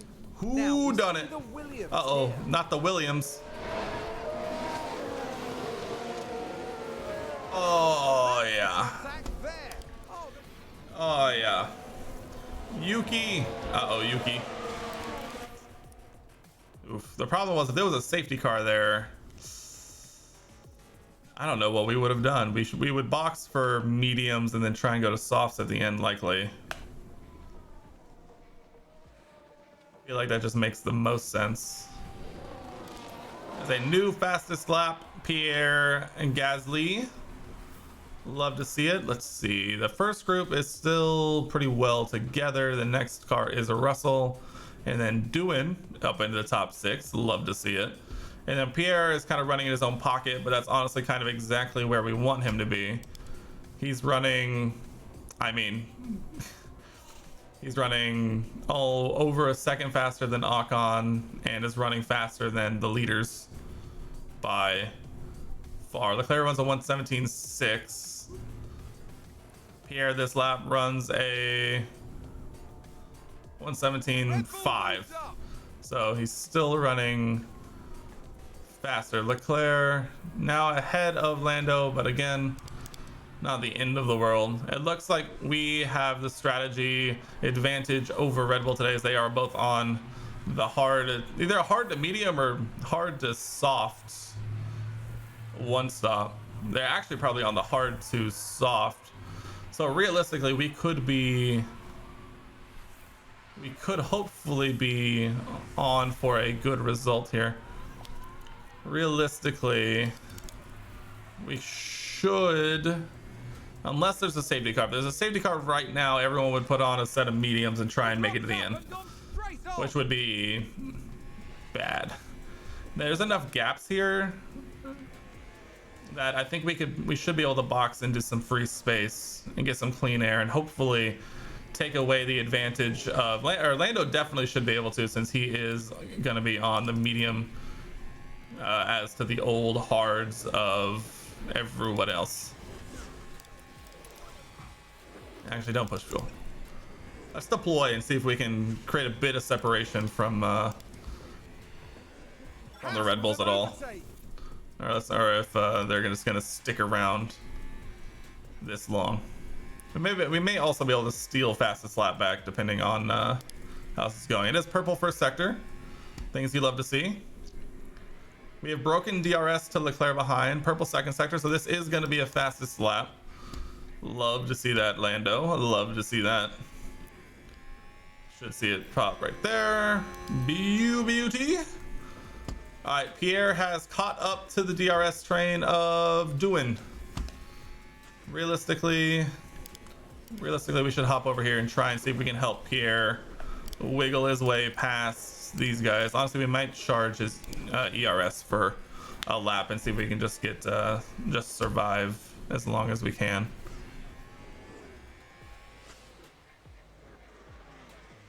Lando is doing beautifully, still well on pace for his stop. You run a 1:17.988. Verstappen runs a 1:17.983. Leclerc a 1:18.4. So we still have pretty good pace. Everyone's a 1:18.4, but he is stuck behind Ocon and Doohan and is also harvesting. And bop him back to neutral. Tire check. I mean, we're pretty much on brand. We've held that, that 1 to 1.5 second gap pretty well as of right now. I think as of right now, we would probably rejoin around where Pierre is, if I had to guess, which may not be the worst thing in the world. All right, Lando, let's do it. Box for mediums this lap, Lando. Box for mediums this lap. Gonna wait and make sure that around, we're once again gonna try and get as much of a gap as we can. Make sure we're here to bop things back down. Honestly, a safety car right there would have been perfect. Oh, they've run wide. Ricardo running wide. Where's Daniel? Daniel's way down the order.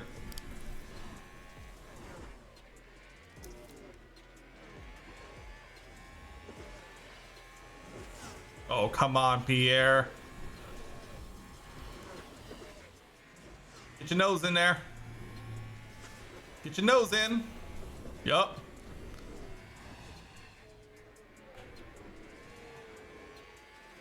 Alright. Get your nose in again. Alright, we're gone. Attaboy. Alright, now let's catch up. That sounds like someone's gone wide. Schumacher running wide. All right, let's disappear. Here, let's disappear. That was perfect case scenario for that lap. Absolutely perfect case scenario. If we can keep Ocon out of DRS range on this lap, then we will be absolutely flying from here on. Perfect. No DRS for Ocon behind. He's going to be worried about doing. And then everybody above us has yet to box. And we're only 13 seconds behind. Pierre is in fantastic position. Let's go ahead and jump back to the front. I mean, this is where the battle is as of right now. Sainz, Leclerc, and Verstappen all right there. And a Williams as well, who I believe is Yuki. It is. Yuki is getting dragged along by the leaders. Incredible stuff, Yuki. Oh boy. And now, Sainz is defending from Yuki. Leclerc is attacking Verstappen, and Sainz is defending on a lapped car. Wow. What have we come to here? And just like that, Pierre's already pulled 3.5 seconds on those behind. He's running a 1:17.0, and everyone else is in the 1:18s. Oh, this is a beautiful thing. If we can catch George Russell, which is just up the road, we might be able to just kind of sit by him. Honestly, we should probably try and get around him, but we could probably recharge our ERS for a lap or two, get by George, and then box from there. Let me see. Where's the expected strategies? They're 41 to 47 for. So honestly, they're about to box soon anyway. So realistically, we're probably not going to truly catch up to George, because we did run 1.2 seconds a lap faster than Georgie Boy as of right now. So unless he stays out for another few laps, we probably won't see him, because he'll likely box before we would get to him.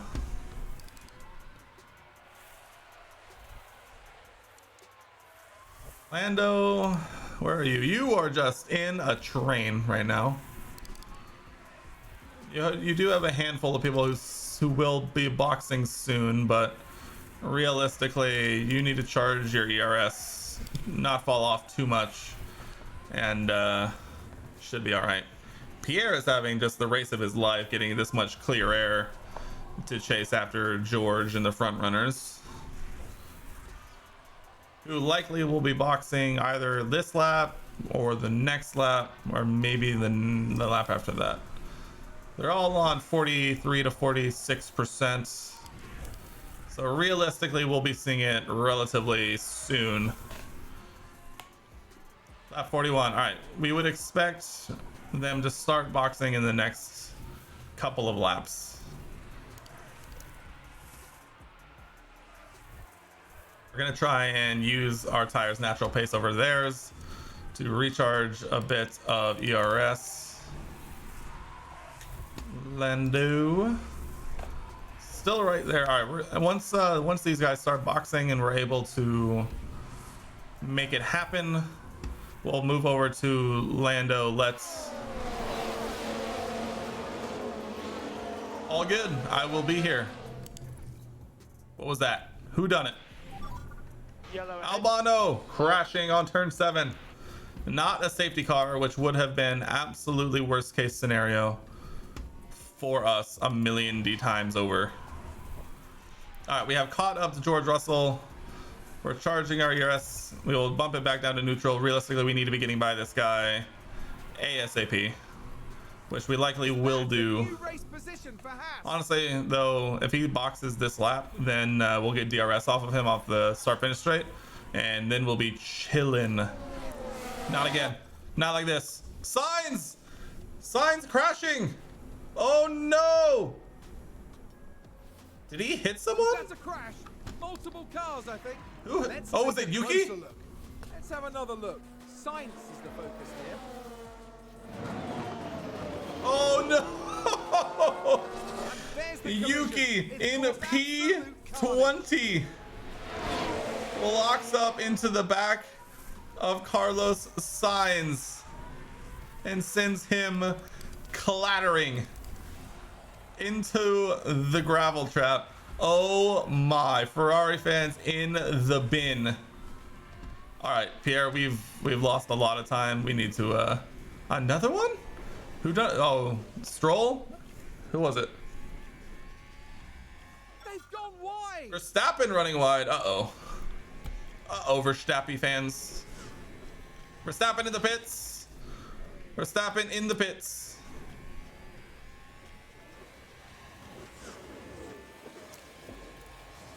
All right, now we're flying.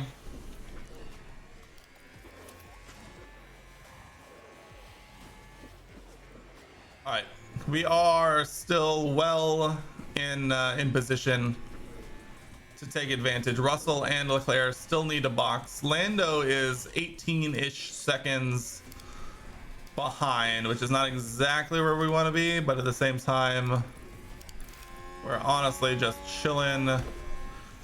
We're about to probably set a fastest lap with Pierre, and he's about to retake the lead. Russell also boxes. Perfect. Harvest for an lap, Pierre. Harvest for an lap. Perfect. They also box, and now it's a 1-3 with Lando honestly in the best position here because he is on the mediums for the rest of the way. The problem is that everyone else who just boxed is going to be on used softs, and they're likely going to be flying, but at the same time they have multiple positions to make up and a long way to go from here. All right, we'll bump Pierre back to neutral. He should be able to make it to the end on neutral ERS and not bump into 0, I would hope. But here we go. Lap time check. 3.5 tenths from Norris to Bottas. He has a 5-second gap to make in 17 laps. Is that enough? Yes? No? Maybe? I don't know. We'll have to wait and see. We'll see what this lap looks like. This will be the first lap where Lando gets truly like big clear air, not having to worry about nothing. Let's see. Gasly runs a 1:16.8. All right, about 4 tenths a lap. About 4 tenths ish a lap. We could get a little cheeky with a bit of deploy and kind of ensure this a little bit more. Really take advantage of the tires currently strapped to us.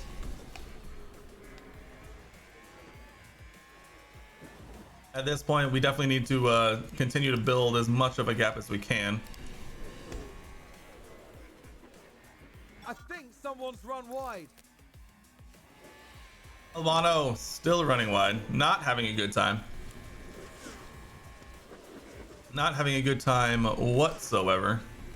Looks like he is about to be lapped. Last lap we ran a 1:15.6. Verstappen now behind us by 4 seconds. This is going to get very, very spicy by the end of this race with Verstappen behind us on the softs. It might come down to how quickly the softs fall off. It does not look like they're falling off particularly quickly.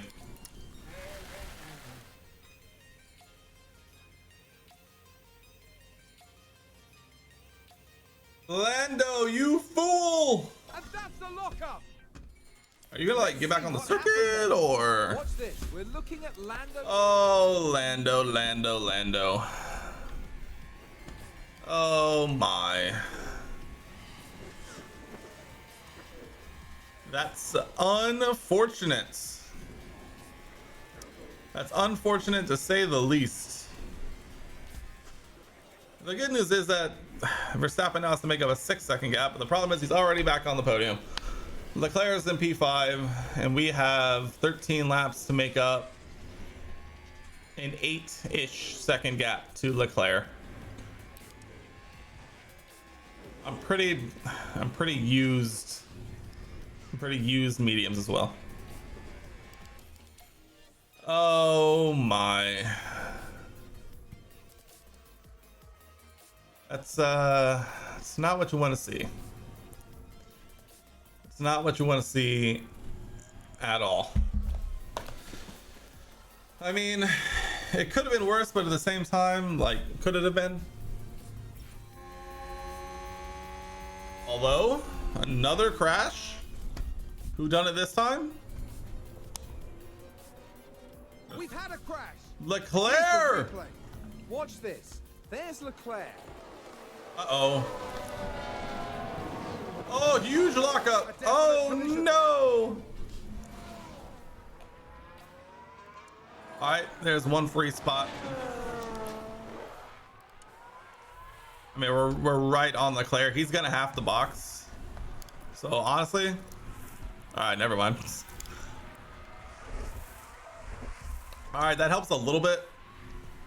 We will outscore Red Bull at this point, but definitely not by as much as we should have with this development. All right, now Lando just is in his own world. He'll get a bit of clean air. Used mediums. That's crazy. Yo, Space Nerd, how we doing? Happy Friday. Happy weekend time. How we doing? Good, love to hear it. We're watching both Lando and Charles Leclerc making mistakes costing their teams good points. It's very exciting. Pierre has run pretty much a perfect race, and Lando, while this is his first like big mistake of the season so far. Haas, these strats.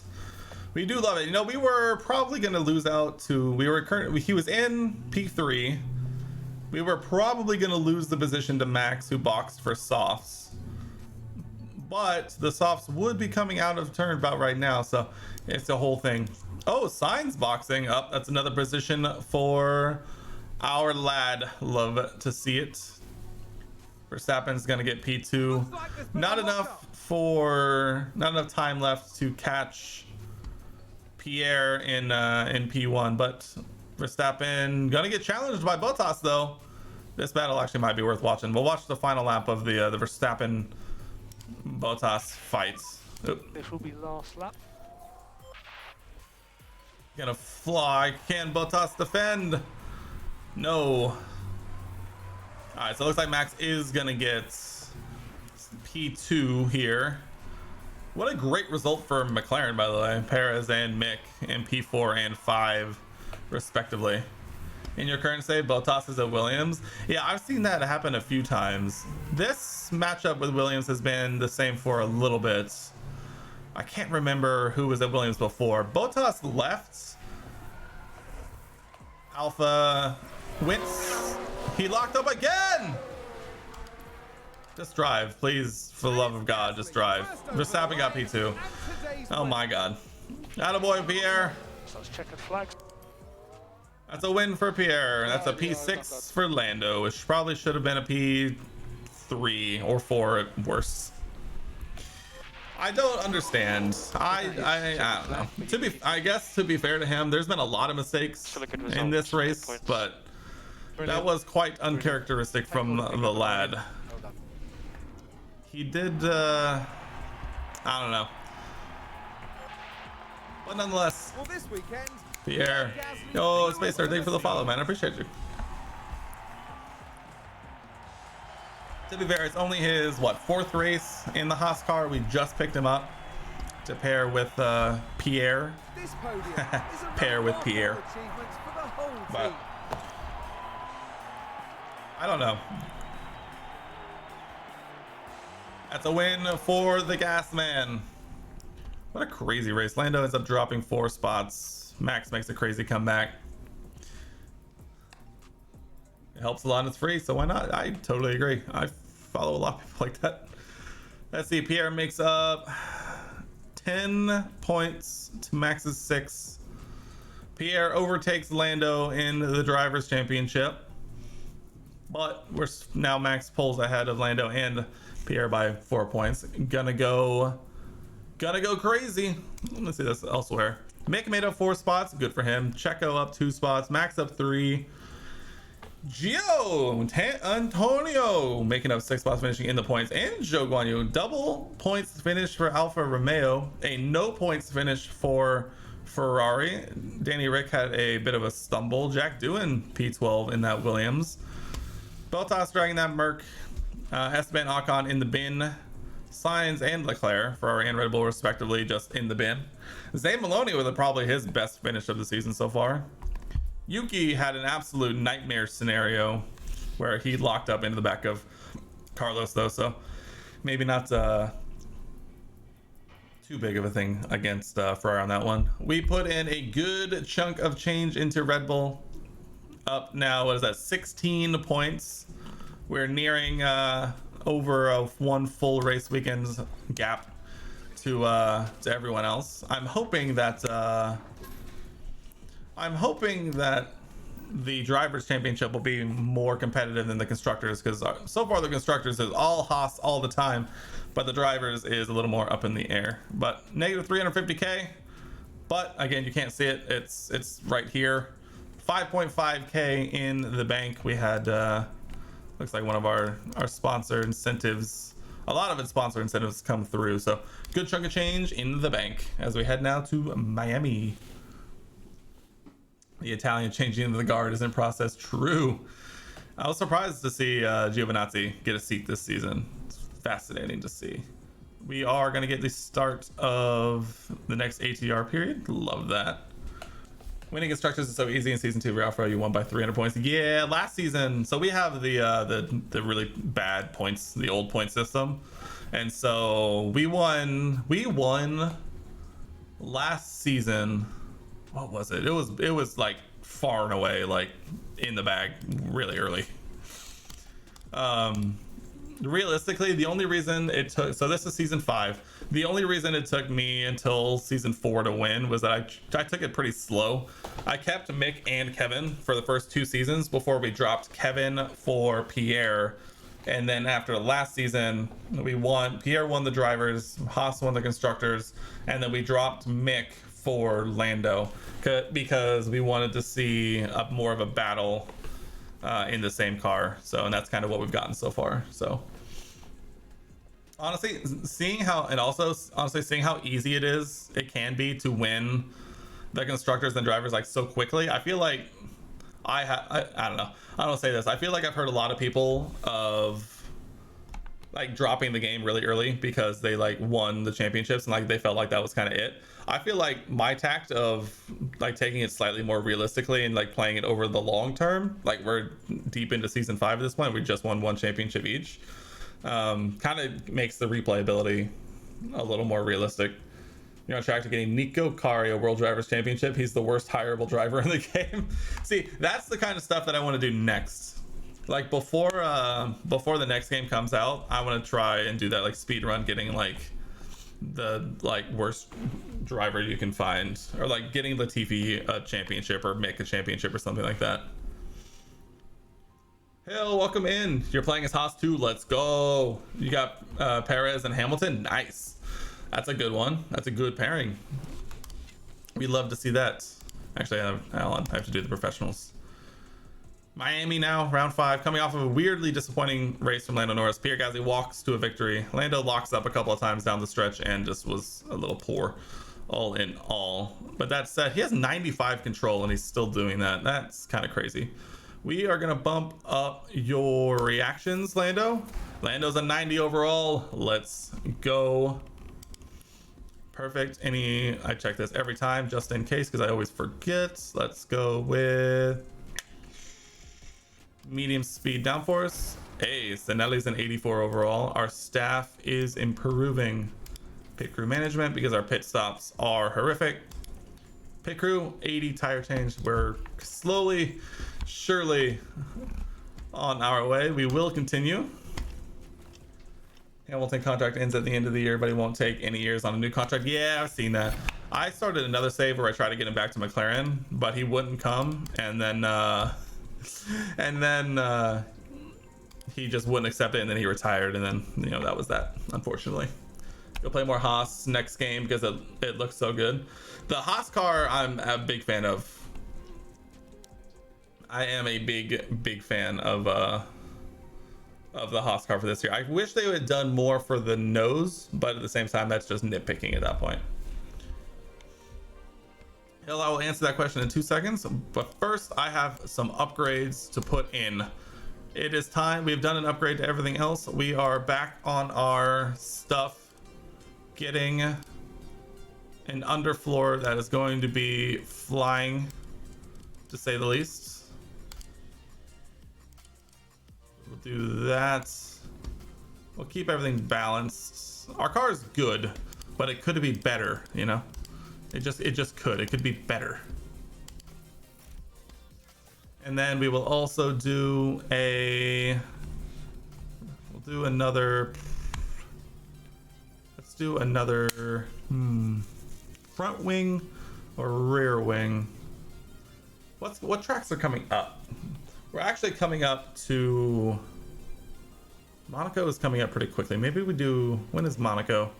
24 days.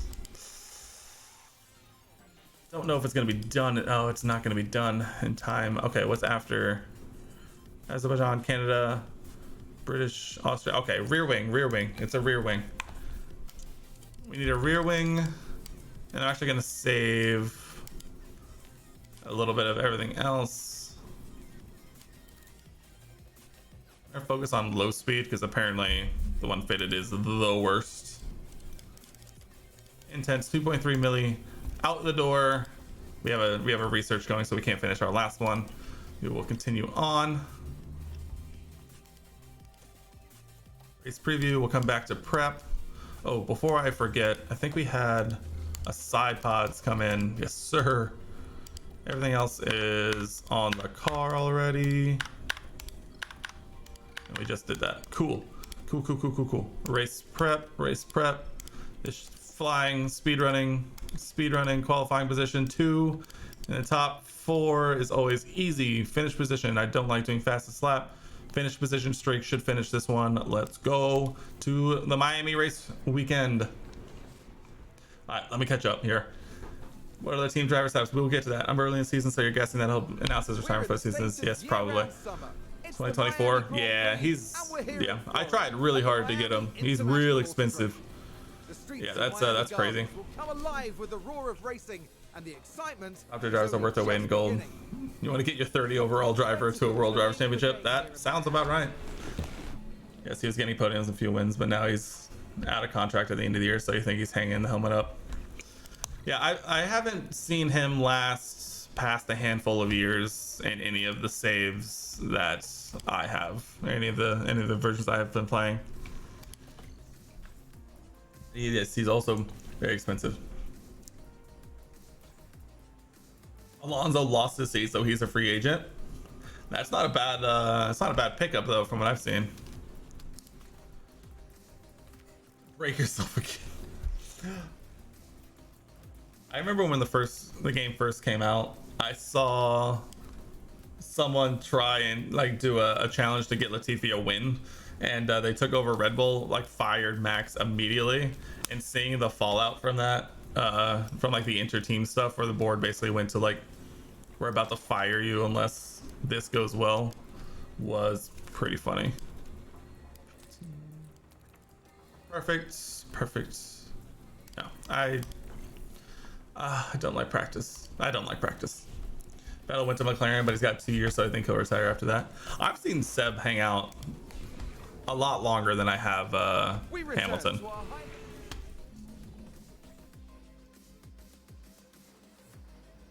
Oh, we're pretty quick. We are pretty quick. Danny Rick went back to Red Bull. Uh-oh, Danny, not again. Not like this. All right, are we gonna be, how aggressive are we gonna be? We're gonna be aggressive. Let's be aggressive this year. Let's not be afraid of taking grid penalties for components. I feel like I always shy away from it. and it might cost us some more races than not. We're gonna put new engine and gearbox in everybody, and we should be flying, if we're being honest. It's the same guy who inspired you to get a 30 overall driver championship, Yeah. as he did that when the game first came out. That's crazy. Also, Hill, here are the driver lineups for this season. We have Sainz and Russell and Ferrari, Perez and Schumacher in the McLaren, Verstappen and Leclerc in the Red Bull, Bottas and Ocon in Mercedes, Danny Rick, Kevin Magnussen, Alpine, Doohan, Tsunoda, Williams, Norris and Gasly in the Haas, obviously, Maloney, Albon, AlphaTauri, Zhou, Giovinazzi in the Alfa Romeo, and then Van Dorn and Stroll in the Aston. Have I used every engine type in the game yet? I have not. I've used 3 of the 4. The only one I haven't used is the the Renault engine. I've used one of every other engine on varying saves.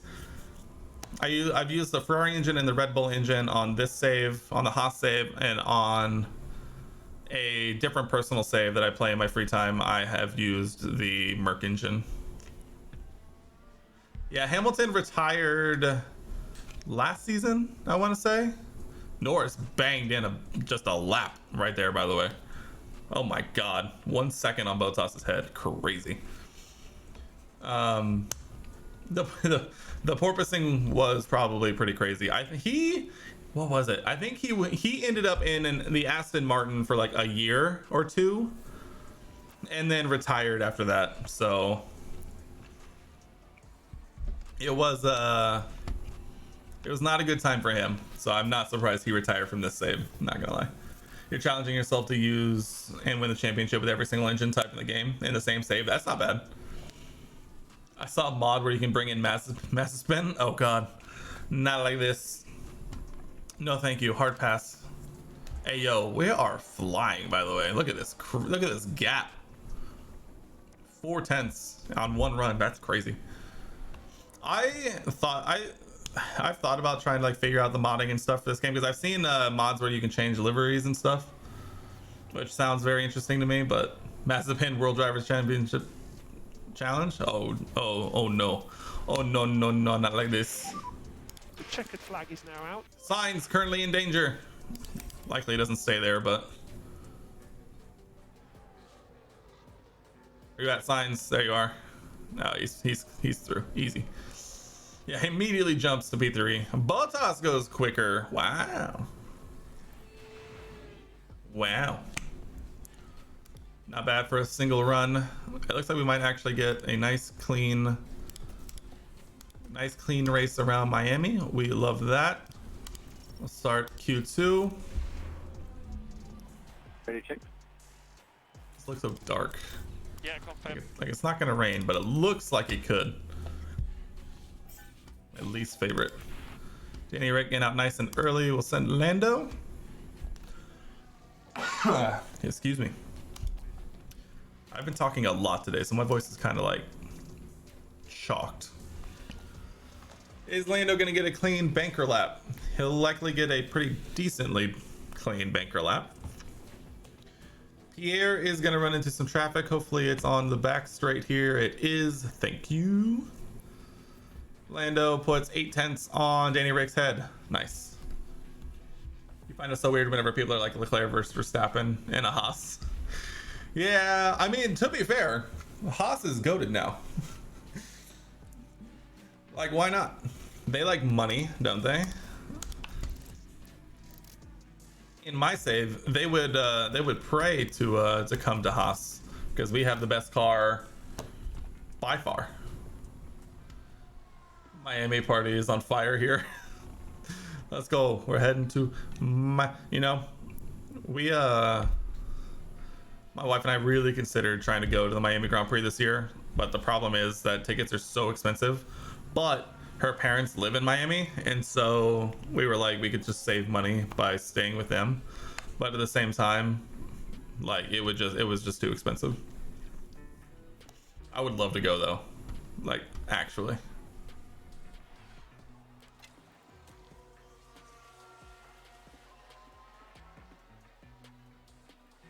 Yeah, it would have worked out beautifully, but honestly, I can't complain too much because I do live in Texas, and we do live close enough to the Circuit of the Americas, where we went to. So I've only been following F1 since last year, and so we actually ended up going to the U.S. Grand Prix this past year in October.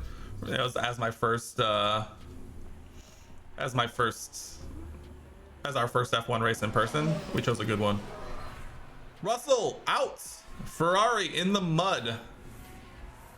Wow. Norris putting one on Gasly's head.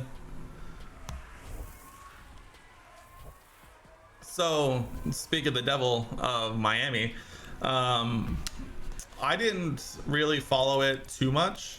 I'd always heard of Drive to Survive. Like, I knew about Drive to Survive, but I would never felt inclined to watch it.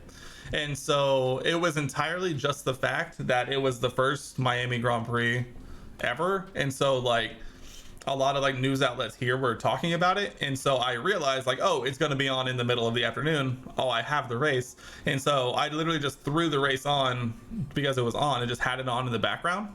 And so basically ever since then, I realized that we could watch the races and I was hooked. Like literally just, that was it.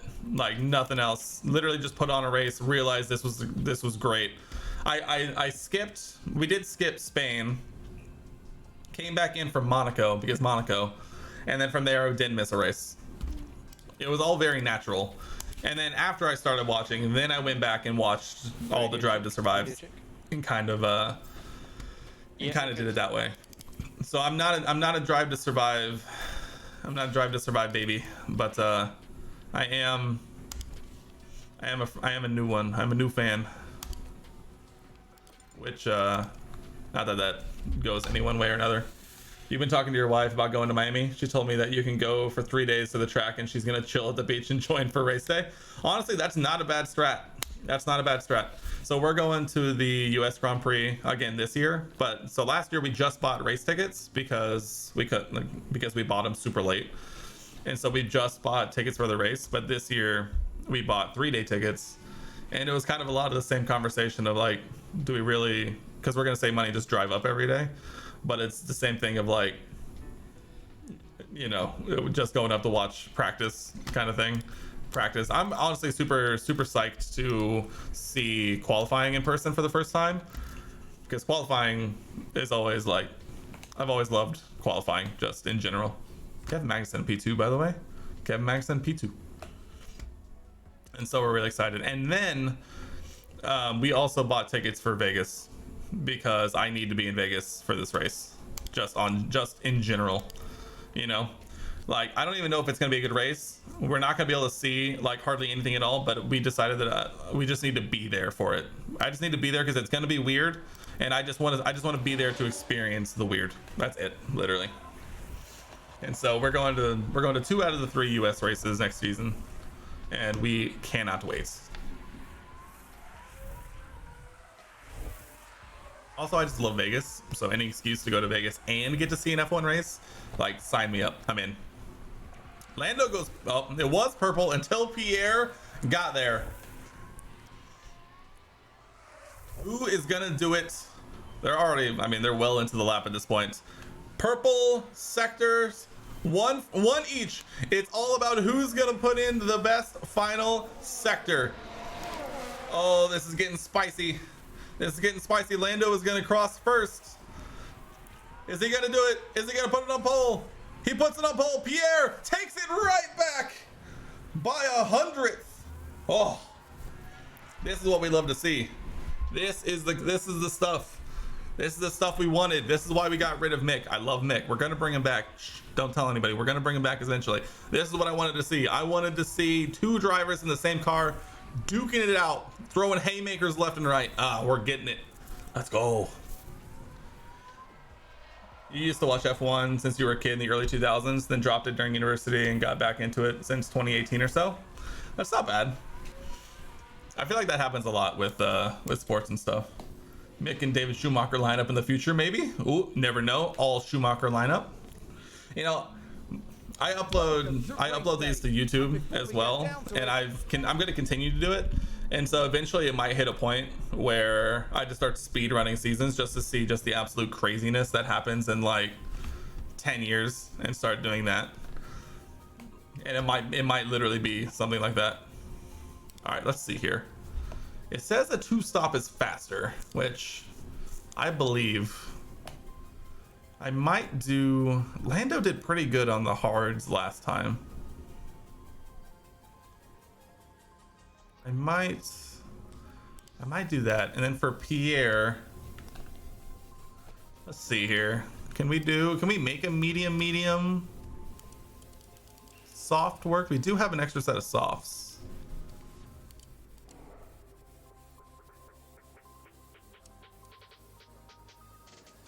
That's a spicy strat right there.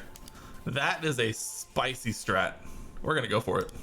No rain whatsoever. This is gonna get spicy. I'm wondering if we actually convert Lando to a medium hard medium. I think we do.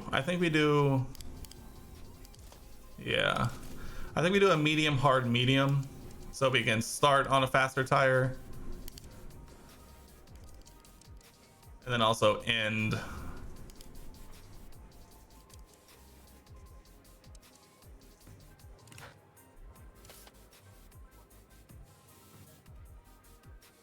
No, we're gonna or maybe we do the reverse.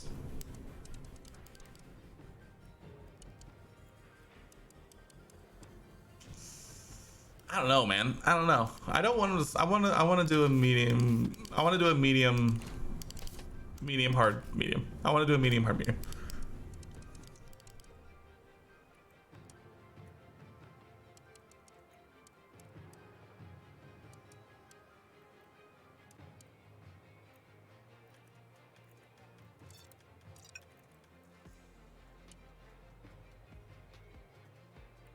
We're gonna do that. We're gonna do that. Medium, hard, medium. Yeah. We're gonna stick with that. Everything else is exactly the same. Medium, hard, medium for Lando. Medium, soft for Pierre. This is gonna get spicy, I'm sure. All right, let's get it. There's a guy on YouTube called Formula Tiger. He did the thing to see the crazy lineups. He's currently at season 28. Holy. An insane underdog of Takashi Yamasaki finally scoring his first points after 5 seasons of F1. Let's go. Let's see if they can take advantage of that position. That's the kind of thing I want to do for the next game. I think in the next game I'm gonna do I want to do a series, a real series with Haas, and then a crazy series like that as well. It's lights out, and away we go. Kevin Magnussen, P3, battling Valtteri Bottas, by the way. Happy for Kevin. We're flying, by the way. Tire check. Medium, a bunch of hard runners. And then, I mean, that's it. It's all mediums, hards. Looks like most of these hard runners are probably the hard, medium. And then these medium runners down here could be anything. We are flying. We have broken the 1 second barrier to Valtteri Bottas behind. We are flying. Just in general, we are flying. All right, Lando, save your fuel. Get pulled along by Pierre, please.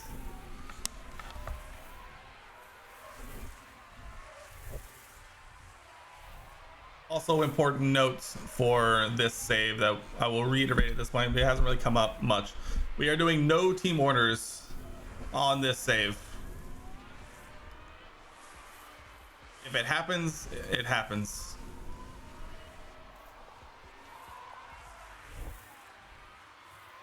Bottas flirting with that 1 second gap. You tried having him get Takashi Yamasaki his first points in the same season as his first World Drivers' Championship since he had such an OP car. True. It's not a bad way to do it, honestly. Honestly, our car on this save was well on its way to being stupid OP until we got the regulation vote. Was it last episode or the one before that, where they're nerfing like a bunch of the components by like 50 to 75%, like crazy. Please stop going side by side, thank you.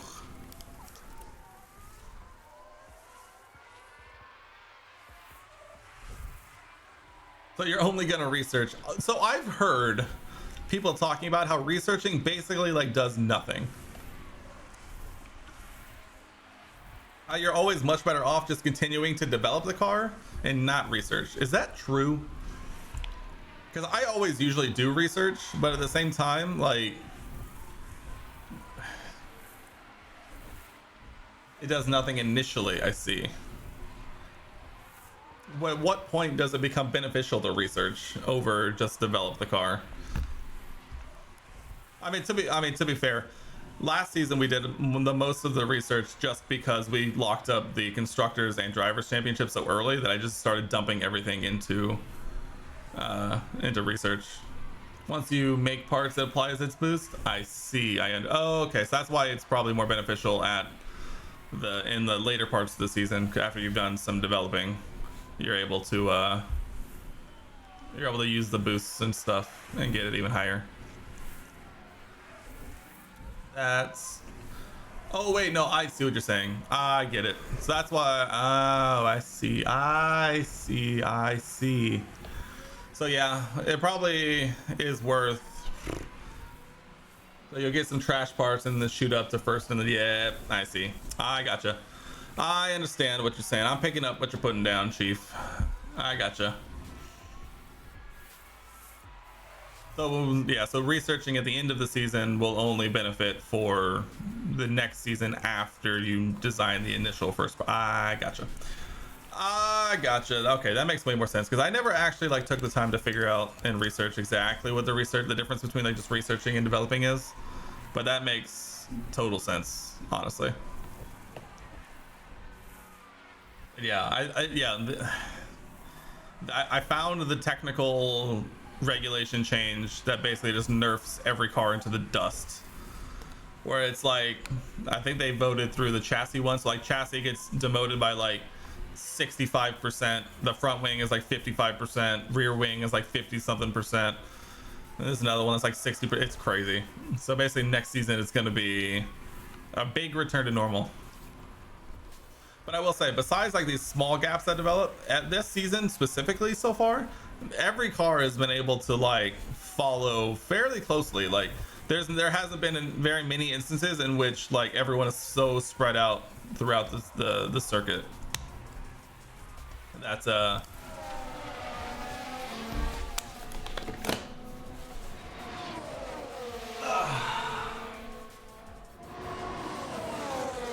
think that was a crash.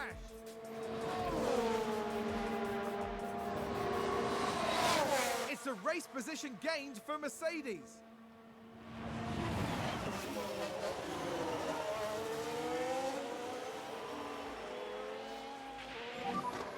Okay.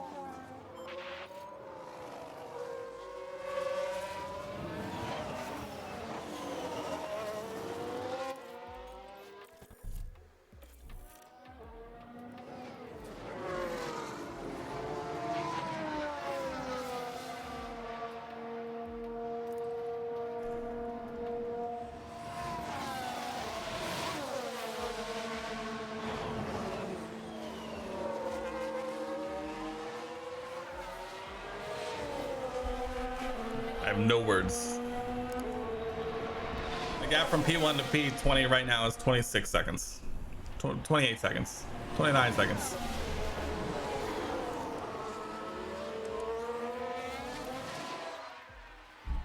Not terrible. Honestly, considering Stroll, Maloney, and Van Doren are all down here, like that's usually pretty good.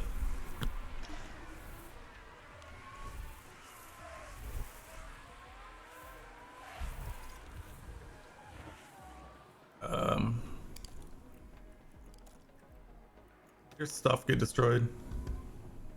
No? Okay, good. Wait. Oh, okay, we're good. See, he does occasionally in this one as well. Like, there will be stretches of races where he makes 0 mistakes, he's perfect, and then there will be like a string of like 2 or 3 races in a row where he'll crash 6 times or something like that. I don't get it. I've worked on his control so much and his braking and all of that stuff, and he'll still just go out and just do that. I probably didn't need to retire the car, but at the same time, he had rear wing damage, and this early into a circuit like this, that's only going to get worse. It's just, he's thrown 2 championships. Woof. Woof.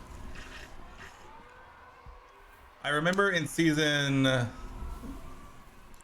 3, we had an opportunity to kind of fight further up in the championship, but we ended up making some mistakes like that, and kind of threw away our chance at a top finish, and we kind of were bubbled kind of like in the midfield.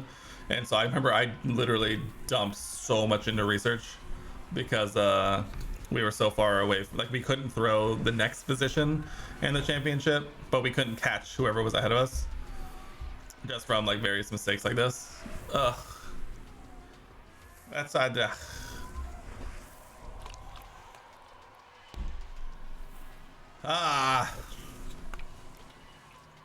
that's so frustrating. It's so frustrating when it's like he doesn't like Miami, I think, because oh man, I can think of, he has crashed I think almost every time we've raced in Miami, which is crazy to say. I think he just does not like this Miami circuit at all. That's the only explanation. Early welcome in. Oh, are we gonna talk about it? Because I can talk about it. Mercedes back in black, baby. Oh baby, oh my. Not only is it the sexiest car on the grid, they also get the benefit of probably being the only constructor to get away with a fully black and carbon car. The weight saving they're getting from saving paint is ridiculous, but they're also going to get away with it because their car looks sexy as hell. George World Drivers Championship. I am so fascinated to see what that Merc can do this year, and I'm curious to see what Lewis can do when he doesn't spend half the season like testing and trying to fix the car. I really want the W14 to be good enough to compete. Consider it like not painted. Yeah, it's basically just not painted, but also they made it look sick as hell. You're a second driver fan? I think everybody loves a good second driver. It's a classic underdog story that you get to see 10 times in this instance. Like, you always want the underdog to do well, and in this instance you get to see it pretty much every weekend. All right, since we're all here, let's figure it out. Give me your top 3 new liveries for this year. I want to hear your guys' top 3 favorites of the new cars since they're all out now, and then I'll give you mine because I got some hot takes to drop.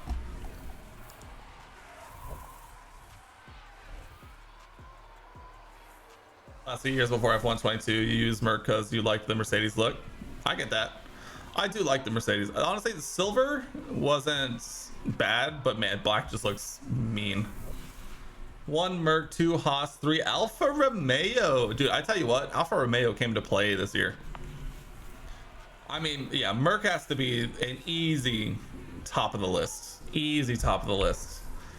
It makes my heart happy seeing Haas as number 2. I do like the new Haas car. I think they left a lot of potential unfulfilled, but at the same time, I think they did really well. And then the Alfa Romeo, honestly, the Alfa Romeo just going to red and black looks good. I would say this though, I think my top 3 are 1, the Merc. I'm gonna give you my top 4, but like 2 of them are gonna be tied. Number 1 is the black Merc. Gotta be, just has to be. Tied for second is the Ferrari and the all pink Alpine livery. Those are tied for second for me on favorite, and then third is Haas. Mercedes, Ferrari, Haas, Alpha. Yes, that sounds about right. Yes. Dude, I like the new Haas. I do. I'm not afraid to admit it. I know they went first and kind of left some people underwhelmed, but I think it looks pretty good. I think it looks good, especially, and then you add in the fact that that new livery and those new sponsorships are going to allow them to hit the budget cap for this season. Oh, I'm so excited for Haas this year. It's going to be great. As for the Ferrari, I love my favorite part about the new Ferrari is that they put the Ferrari across the rear wing like they had in Monza. That makes it look choice. That makes it look real good.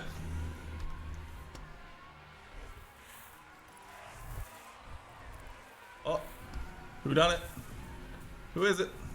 We've just had a spin. Kevin spinning in turn 1. Woof. You can't wait for the Chipotle Haas ads. Yes, I saw that. I would, I might have to start doing more Chipotle. I need to look into that more. It's gonna be great. They give us some juicy discounts for Haas fans. I'm in.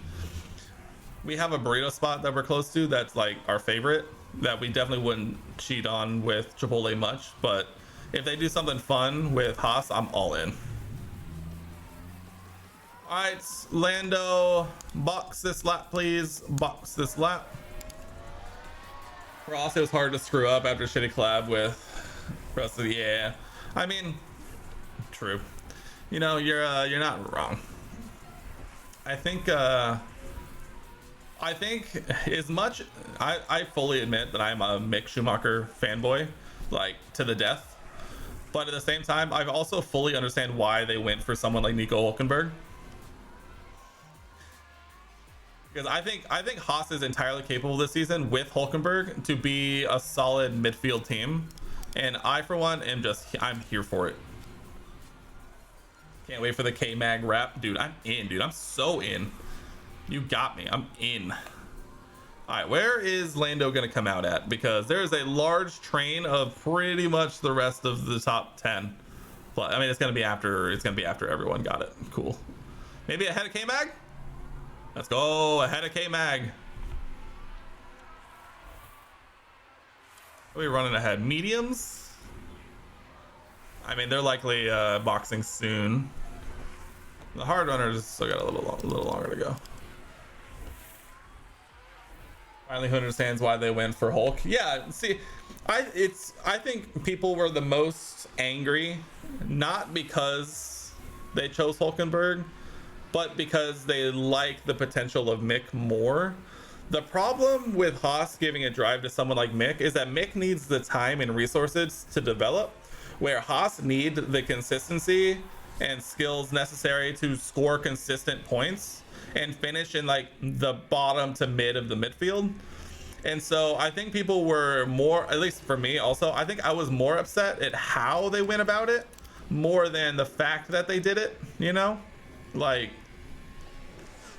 at the end of the day, Haas needs to score points to survive, but at the same time, they like, I think it was just Mick fanboys being upset. You're expecting Red Bull to fall off a bit because they can't do as many updates with all the penalties. Yeah, I'm interested to see what's the wind tunnel restrictions look like for Red Bull, to see how. Oh, double overtake, Lando! Let's go! That was big move. Big moves. Expecting yeah, I'm curious to see what kind of ramifications the wind tunnel restrictions are going to have on them this year. I'm very fascinated to see the rest of the the top couple of constructors moving up towards them. It brings up too much. Yeah, you think Mick going BFIP for able to learn from? Yes, I think the best case scenario for the way the season ended for Mick is that he ended up as the reserve driver for Mercedes. Because I think Lewis and George obviously aren't going anywhere for a couple of seasons, and even if Mick doesn't end up in another race seat somewhere else, I think a couple of years behind Lewis and even potentially George. I know realistically they're both like young drivers, but at the same time, being able to learn and from a team like Mercedes is going to be invaluable. You agree with that statement, but so many people are like they're limiting their future development by replacing with Hulk, but they forget that Haas don't have a future with Mick at the moment. Yeah, you exactly nailed it. obviously Mick and Mazepin were choices to go with. It was for money. Like, let's be honest. Like, Mick has amazing potential because of like it's. I mean, obviously, but at the same time, Haas as a team can't operate with. Oh, what a lunge! With the risks that come with someone like Mick. And so realistically, they need someone like Hulkenberg and Kevin Magnussen. And I know Kevin didn't have the finish to the season last year, like he started, but at the same time, like Mick, it's like I've been saying all year with like Pierre Gasly. I have been saying all year that Pierre Gasly needs to get out of the Red Bull family. Like, that's just an abusive relationship that he just needs to leave, and I'm happy that he's now in Alpine, and I hope he does well this year. Because I look at, like, on that line specifically, you look at like Albon at Williams and having the success that he's having at Williams. Like, I want that for Pierre, because I think Red Bull is just a toxic work environment for pretty much anyone who ends up there. And if you don't perform, like, it's just that. Mick would be perfect for AlphaTauri or Alfa Romeo. I have a feeling that when Audi take over Sauber for 26, that they might target Mick just as a German driver. They do already have their rookies. Yeah, that's the thing. It'll be interesting to see what kind of changes Audi wants to make once they come in a couple of years. But I think Mick is kind of, I mean, apparently there was that statement Mick put out earlier today about how he's already heard from a couple of teams with expressing some interest. So we'll see what comes up at the end of the season. But I think the best thing for Mick might actually be just spend a couple of seasons as a reserve under Merck, the Merck umbrella, and maybe take a seat at Williams potentially if Sargent doesn't work out. I think Zhou will be mature enough to take over Audi as lead driver. You really like him? Yes, I like Zhou as well. Honestly, I think he got a lot of flack sometimes this year for not, quite doing as quote unquote as much. But when you really consider the fact that he's a rookie paired up with like Valtteri, like I think he had a pretty successful season. And it might be priority for Audi since McLaren principal already moved there. Yeah, that's true. Andreas Seidel moving over and being, oh my God. That was crazy. Sorry, that was whoo, sheesh. Seidel moving over there and being their like president of operations or whatever it is. That could be an interesting thing. I don't know. Lando's career trajectory is just, it's so interesting to think about because, like, realistically, he probably shouldn't, if he's being honest with himself, he shouldn't stay at McLaren forever. But at the same time, I don't know if I necessarily see him going to like a Mercedes. I know a lot of people have been talking about Mercedes. I think the Red Bull family might be up for grabs. There was a lot of that talk about how Red Bull was trying to get Lando over when he signed his like big extension with McLaren. And so I think it's going to be very fascinating to see where he ends up when he probably inevitably, if McLaren can't give him like a championship level car, it'll be very interesting to see where he ends up. Haas with an overtake. Joe's a rookie, minimizes his mistakes and consistently decent pace relative to Valtteri. He deserves a seat. No, 100%. I 1,000,000% totally agree that that Joe 1,000,000% deserves the seat that he got and has. I don't think it would have been right for them to replace him for like anything. Also, Lando has just quickly and silently made his way back up to P1, by the way. Like, just methodically just decimated everybody. But the real shakeup might be here in a couple of years when F1 potentially lets in up to like 2 more new teams. I think that could get pretty spicy in terms of like driver lineups and shakeups as well. Throwing more coals on the fire might be a hot ticket item. You're gonna say Hamilton's seat be up around 24 to 26 if Mick wants to hang in for a bit, but if not, Mercedes goes after a driver like Charles, then Mick should try another team. 100%. I think if Mick gets an inkling that he has a chance at the Merc seat, he should 1,000,000% take it. Otherwise, yeah, stay for a couple of seasons, see how the market, you know, develops for other teams, and then make the decision from there. I don't know, man. Everyone keeps talking about Charles some Merc. It's just like, I don't know, man. If Ferrari give him a half decent car, I think he loves Ferrari so much. It's just like that would be so fascinating to watch. F1, let in Andretti, please. Agreed. They were like, man, that was like a whole talking point, like immediately after the season ended, and it was just like everyone was just like, no new teams. And it's just like, why? Come on, why not? And then they come back and say like maybe up to like 2 more teams. Also, I would love for Porsche, whichever pronunciation you prefer. I would love to see them come in and get on board with a new team and come in. I was kind of expecting, I was kind of hoping that they would work with Williams. I know there was that discussion. I'm wondering also if Red Bull might regret in a couple of years regretting not going with the Porsche deal. But I know that they were asking for like crazy amount of equity in Red Bull Racing and all that stuff, so you can't expect them to budge too much on that. But at the same time, it would have been interesting. But I guess they were also working on Ford. Oh no, I totally understand. That's why they made it very clear that they were only wanting to come in as an engine manufacturer and not actually as a team. And so I would love to see if they would potentially partner up with another outfit who would actually run the team. Alpine will supply power units to Andretti if he'll be accepted for 26. You think so? Because didn't they say that they were going to partner up with Cadillac to make engines? Or is that just from sponsorship side? I can't say I really looked at their proposal too closely. But a French power supply in an American car, I'm sure that would go over well. Oh, that's right. Yes, Cadillac was the chassis. You're right. You're totally right. It's just a name like Alfa Romeo. Yeah, exactly. So just be like a title sponsor more than the actual like running team. I totally agree that Porsche makes way more sense for Porsche to focus on everyone else. French power, that's true. French power did give us a country. At least they definitely helped. Yeah, you got me on that one. You're definitely not wrong on that one. So there is that. I do agree. All right, I really got to use the restroom. Sean, welcome back. Battling for P4. Yeah, definitely. All right, I'm gonna run to the restroom real quick. All of you behave. Let me know if anything happens. Everyone shout for me. All right, I'll be right back.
Okay. Watch your safety car. Slow down.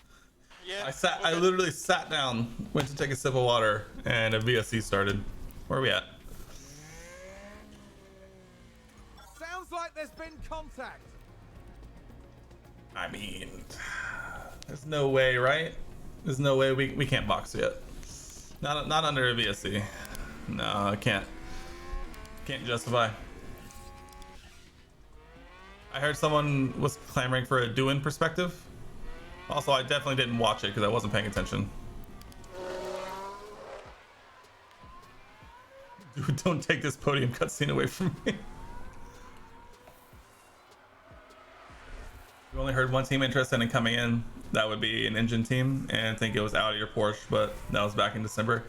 Yeah, I know Audi is interested in coming in as just an engine supplier, and I know Porsche was also interested in being an engine supplier, but I don't think they really reached a deal with any team. Once the Red Bull deal fell through, there was a rumor that Williams might have been interested, but after everything, it was pretty much non-existent. Yes, the Ford engines though. Yeah, Ford is coming in for Safety car will be ending. Red Bull. That's gonna be DRS is enabled. DRS that's is gonna be enabled. interesting.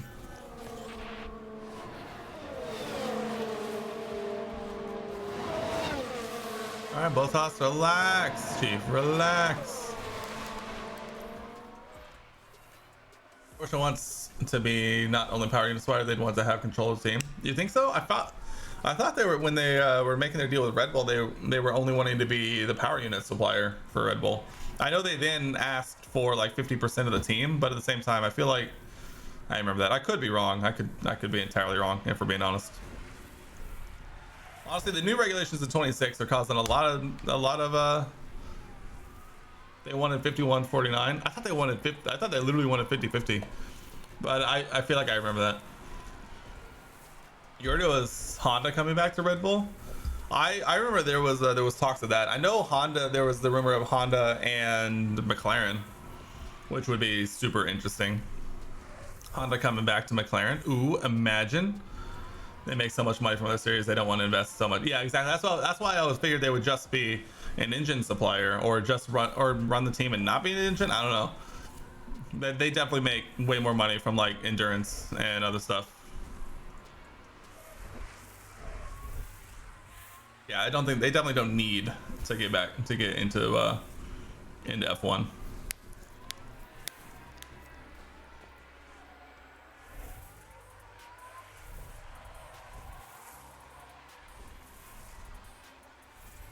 All right, we have entered our second pit window. I'm kind of curious as to when Bottas is gonna stop. Did Bottas stop already?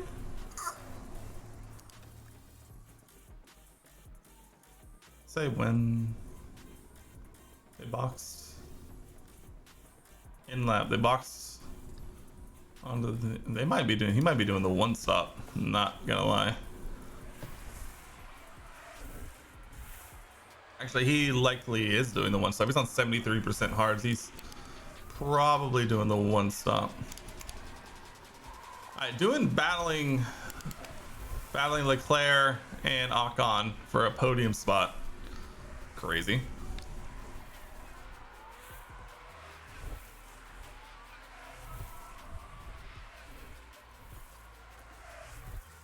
All right, we're gonna jump back over here briefly, because we are going to be boxing this lap, Lando. Box this lap. I set a good in lap. Actually. Go, okay.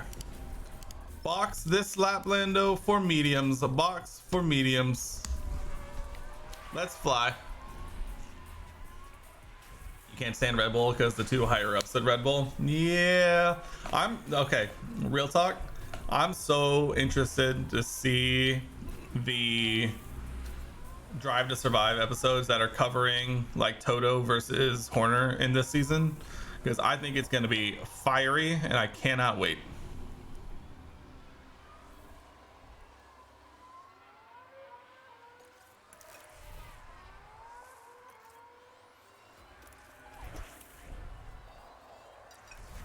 All right, Lando, box.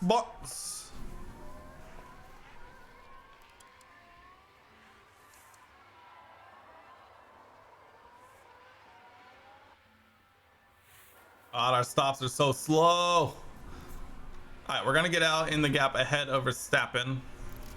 Good. Still 2.5 seconds ahead of Russell. Good. We're gonna have the pace over them. Ocon, Leclerc, and Doohan likely aren't going to the end. Actually, Ocon and Leclerc might. I don't know.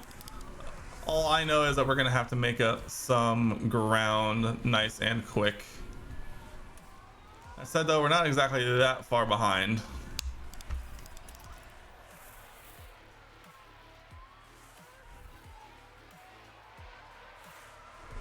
Lap times. Oh, I guess we'll see on this lap. I forgot that was our out lap. Now we're flying. Alright, honestly, our natural pace should be pretty quick considering they're on old mediums, and then Bottas up there is on old hards. Bottas is like a tenth of that lap, losing time to those behind. We've pretty much already caught up to this group. Getting a tow down the back straight even without DRS is massive. All right, we need to harvest a little bit. That's the fastest lap, baby. All right, we are going to standard fuel push, harvest ERS. We're gonna try and build up some ERS to use to try and make our way through this little foursome back towards the front. These guys are really trying to go to the end. Doohan's got to stop again, right? There's no chance he's taking 48% tires to the end off this.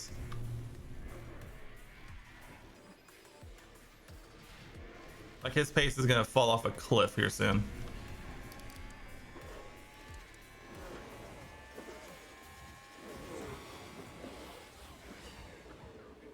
Alright, doing his more. Oh, there we go. Oh, they're all boxing. Let's go, dude. And we get DRS. Let's go. What are they boxing for? Mediums again? Or softs? Probably softs, right? 14 laps on softs is a lot. Mediums, wow. This could be a banging lap time. Clean air, DRS, fresh-ish mediums.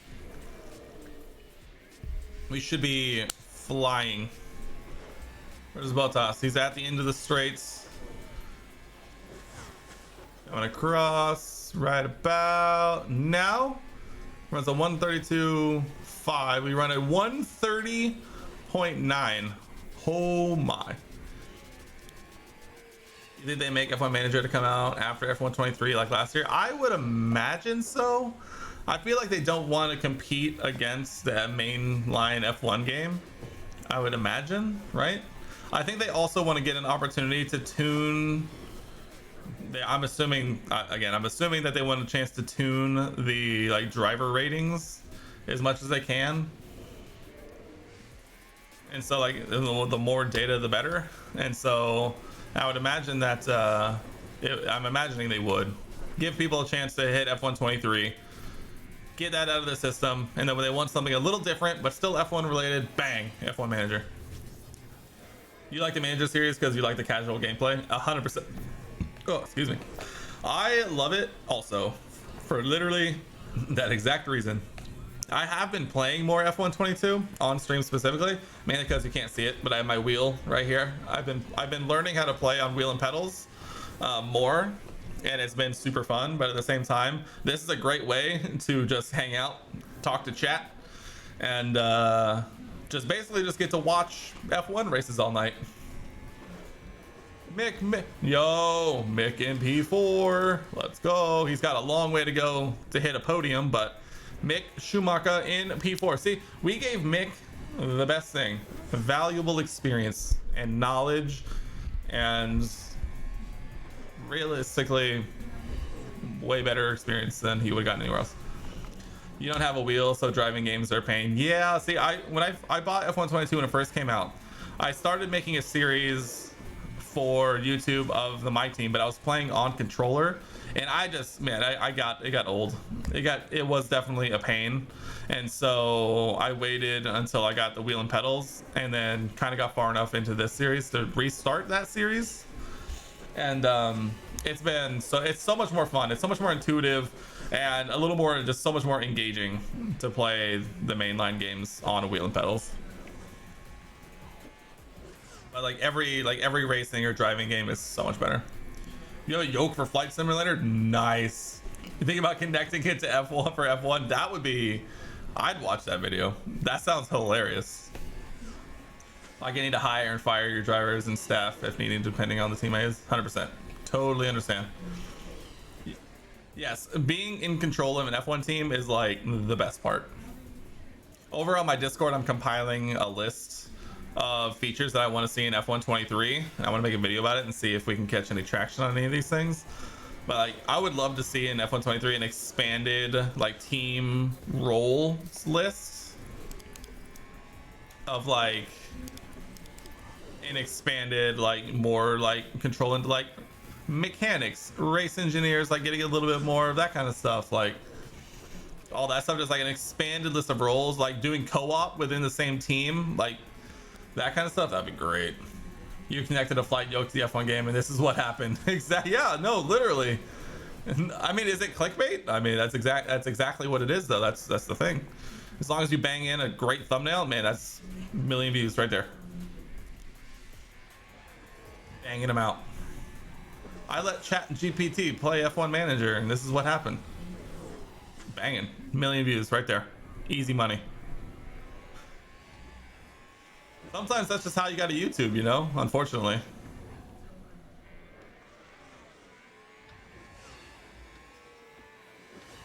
Yeah.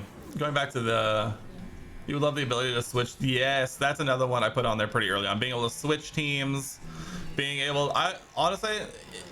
I would be entirely okay playing the exact same game, except if they let us do like 10-player co-op online saves. Like, get 10 people in the same league, everyone chooses a team, and then they manage that team. That would be amazing. You gave Alonso GP2 engine and this is what's happened. Now that's a video. That's a banging video right there. Got loads of energy. Confirm. Oh, that's a good one. Be cool to do a co-op, see who manages it. Yes, I would love a co-op, even if it's just like a 2-player co-op, to see who, like, let them be on different teams. I would love to see a co-op where you're on the same team. I would love to see a multiplayer co-op where it's like you could do, like I say, like 10 people managing, one person does each team. I also came up, I think it would be interesting to do single race, like solo races, like not have to do a series, but do like a solo race where you go, I want to race around Monaco as Ferrari, and then you can set the weather to be what it is, and then like do things like that. I think that could be a very interesting thing to add, like be able to do like situations and try to do things like that. I'll say a bonus to bring drivers with you, to say yes, being able to bring drivers along with you, switch for a lower team as they trust. Yes, all of that, I'm in. I'm so in. If they, honestly, this is a great foundation for the series, but realistically, being able to add stuff like that is what will keep this game series going for basically the rest of time. Strategy simulator, exactly. Car in the wall. Akon in the bin, doing it into the top 5. Yellow Let's 15, go. yellow 15. Confirm. I'm not gonna lie, I kind of forgot this is like how There's been a crash. this is the same race that Pierre crashed out in, like immediately. We feel like we've just been chatting it up the whole time. Yes, give the Ferrari the strategy simulator. We need it. But it would be interesting things to see like that, getting more like in depth with the like with like the research and development of parts, like getting to like go into more detail on what goes into researching and developing parts. I think that would be super interesting, seeing like different impacts for like facilities and like being able to do that. Big W for Williams, 100%. Doing's about to score himself some decent points. The problem is Red Bull's getting a double points finish. Lando's gonna win, but realistically, this is gonna go down pretty poorly considering how early we retired Pierre. You've been seeing a lot of people playing Motorsports Manager, so I need to look into that more. I've seen that. I want to look into that more because I love, as it turns out, I love manager games. And so I'm always down for more manager games and stuff. When the AI in F1 Manager video games does a better strategy job than Ferrari, yeah. To be fair, this past season sometimes that was a very, very low bar. So I don't know. All right, let's speed this up. I mean, realistically, Lando's not losing out to Bottas, who's on at this point 38% hard tires.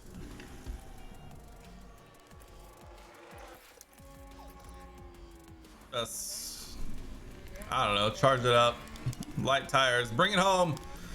Bring it home, Lando. All right, we'll watch this last lap. But realistically, like, this race is over. It's one of the more dominant Lando Norris races I've seen so far in the Haas. Oh, this is actually better. Battling Charles Leclerc on the last lap. Who's gonna take the podium?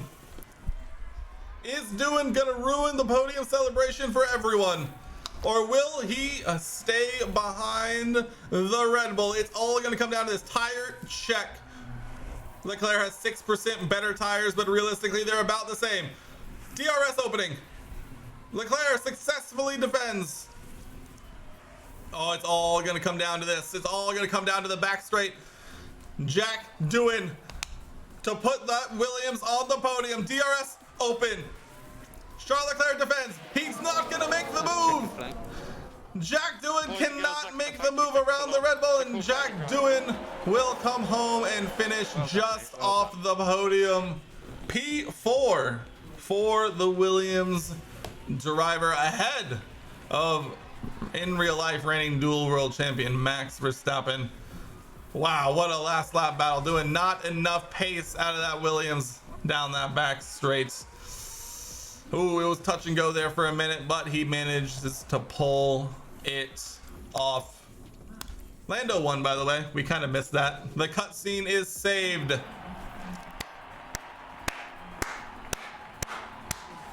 Lando Norris, not his first win, not his first podium, but it's a dominant win here in the United States of America. Jackpot Doohan unleashed, 100%. What a finish. What a finish here in Miami. The Haas F1 team, America's team, in their first visit in 2026, right? 2026. Puts it on the top step. Pierre Gasly in the bin. A sensational Yeah, bad luck speeding it up because every time you max speed, one of your drivers seems to wreck 7 out of 10 times. See, that happens to me a lot sometimes too. It's almost like in the F1 games where you simulate qualifying or like the rest of qualifying, and all of a sudden they gain like 6/10. It feels kind of like that. The other two talented drivers completing today's podium lineup. That's a great podium. This is a good That's a good win. That's a great win for Haas. It would have been better with Pierre up there. Look at all these gains, by the way. Kevin Magnussen in the bin, Esteban Ocon in the bin. Everybody else made up at least one spot in the top 9. Wow. Pierre, we're not going to talk about you, Pierre. You deserve it. Lando Norris jumps 2 spots to take a 3-point lead in the drivers' standings. What a crazy turn of events. Pierre Gasly in the bin.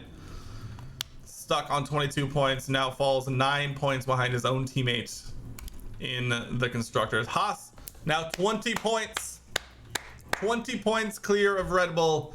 In the constructors, we are flying away with it. This feels all but assured. It's really just going to be this battle about who is going to wrap it up here. Pierre might fall behind Bowser here if he's not careful. He best be careful, because next it's Spain, and Spain is really simple, and if we make mistakes in Spain, that's not what we want to see. We lost our... We lost our finish position streak because Pierre retired on lap 9 or whatever it was. We lost $700,000.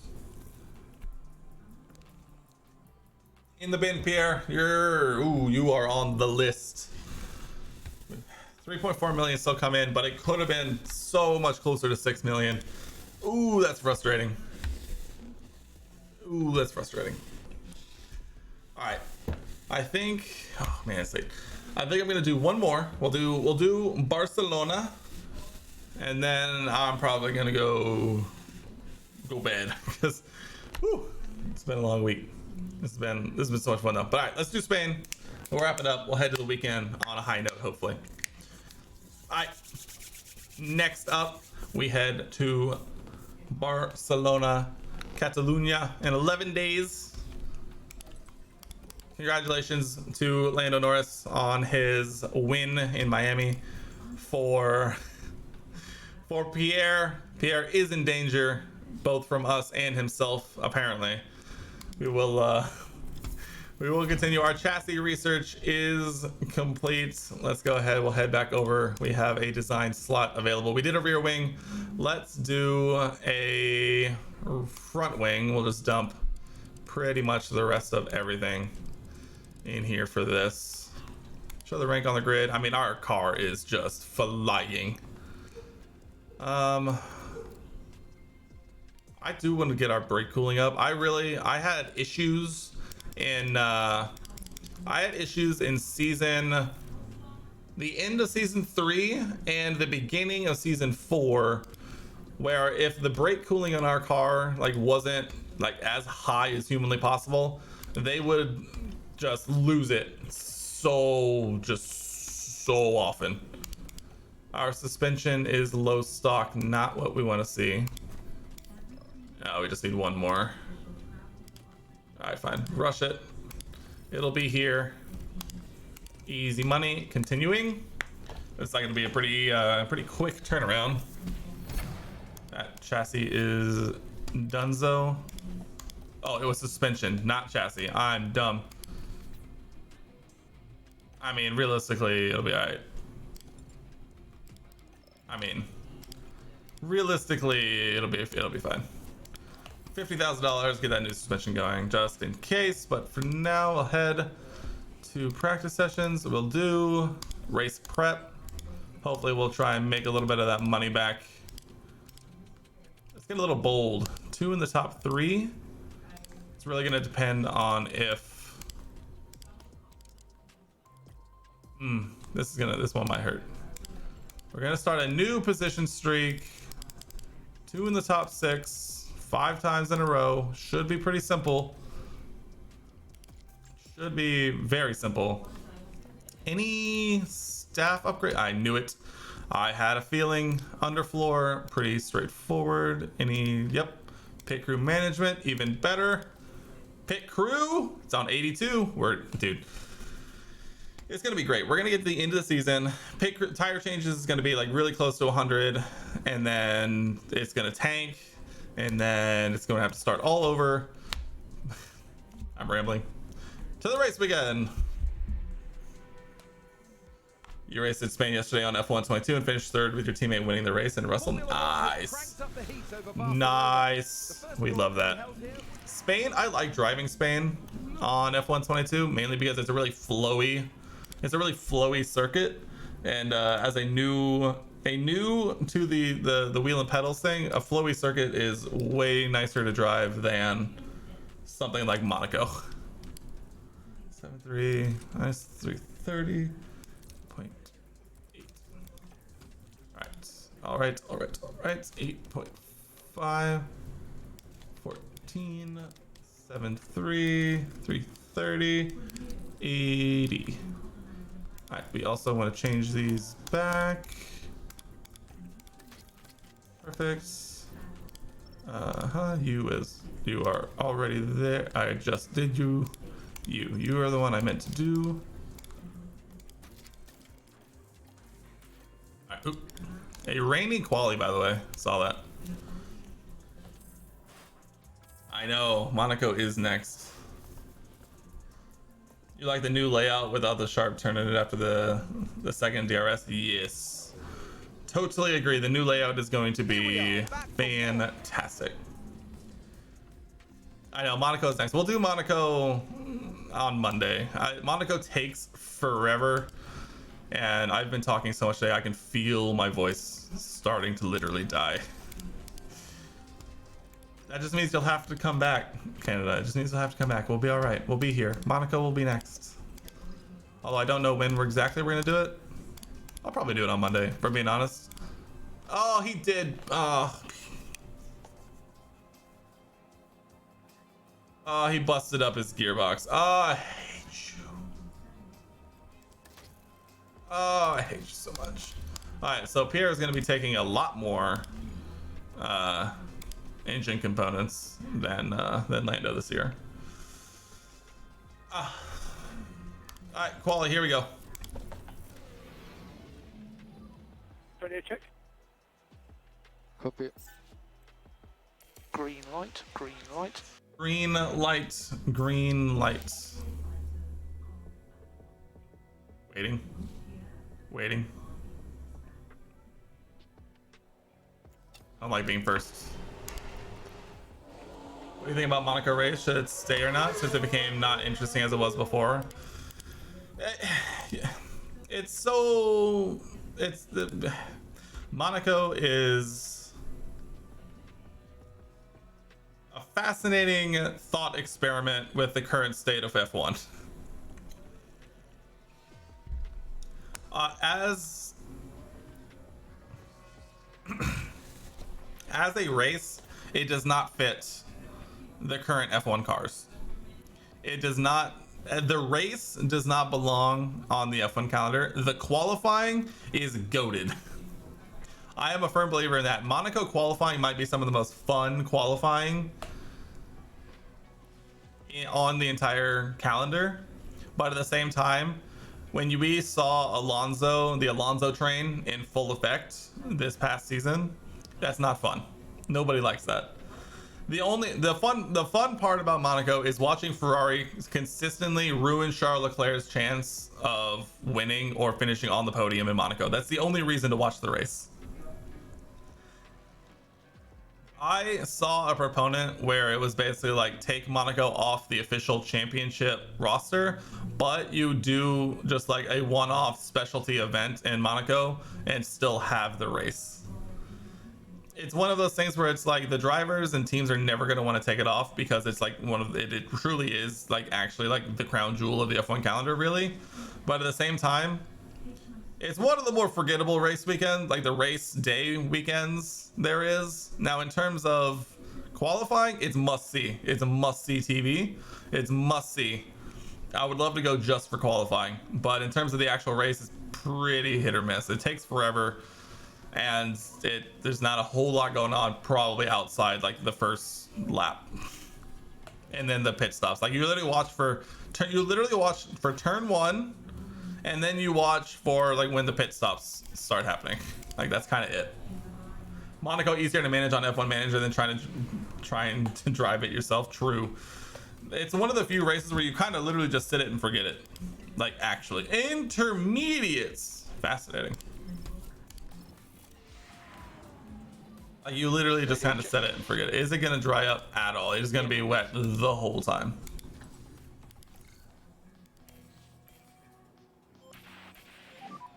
There is a small sprinkling of rain. Yeah, confirm. There's a small sprinkling of rain.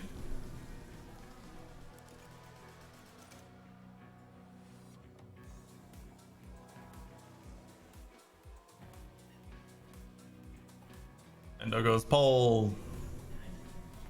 I mean, realistically, that might be fine enough.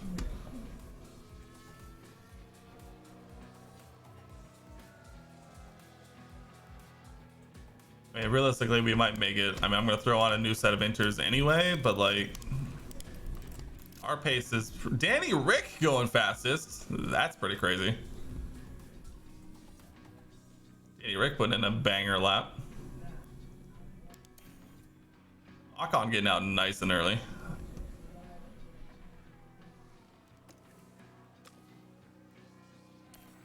right, Q2 wrapping up here in a moment. Lando following signs, Gasly in a bit of clear air. Both improving. Love to see it. Confirm. The track is 0 degrees Celsius, by the way. 0 degrees in Spain. Crazy. You've been to Monaco, not the race, and the hairpin is probably the most intimate spot the women get out of the car and filming their husbands going through that turn. I totally agree. I would totally do that. I absolutely get that. 100%. You learned on here when rain's supposed to start. Just when qualifying starts, you send them right away. Yeah. Yeah. Honestly, if it hasn't started but it's supposed to, I go immediately.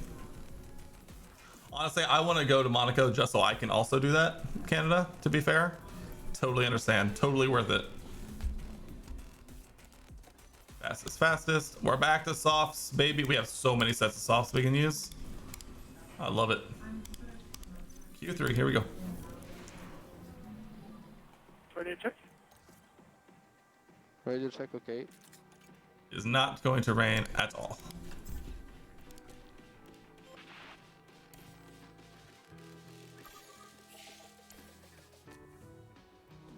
Perfect. Nailed it. Lando's gonna get a clean lap. Gasly's gonna get a clean lap. Oh, baby. It's gonna be a Haas dominance kind of race. Man, the times between these two have been just absurd.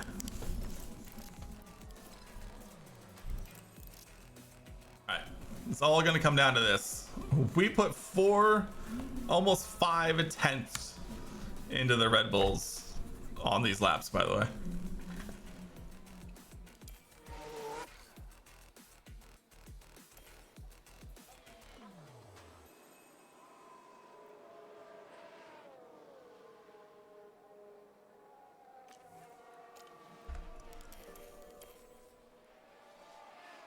We're gonna give Lando a nice big toe down this main straight. This is gonna be fascinating to watch. Only tracks where softs last over 25 plus laps when you keep extra. I always keep extra just in case. Like, just in case there's that late safety car. And honestly, we haven't needed to go out for 2 runs in Q1 for seasons now. And so I do it just kind of because I also just don't need to use them all. And it's like, if there ever is that moment when you do need them, you'll be happy you have that fresh set of softs, you know? Lando's going purple. All right, Lando's gonna put it on pole because Pierre is not going as fast. But it is gonna be a Haas front row lockout. Lando is going to take pole position by almost 1.5 tenths over Pierre. Great. This is what we love to see. Now we just need to, we now need to convert this to no mistakes and an easy dub. Preparations are underway.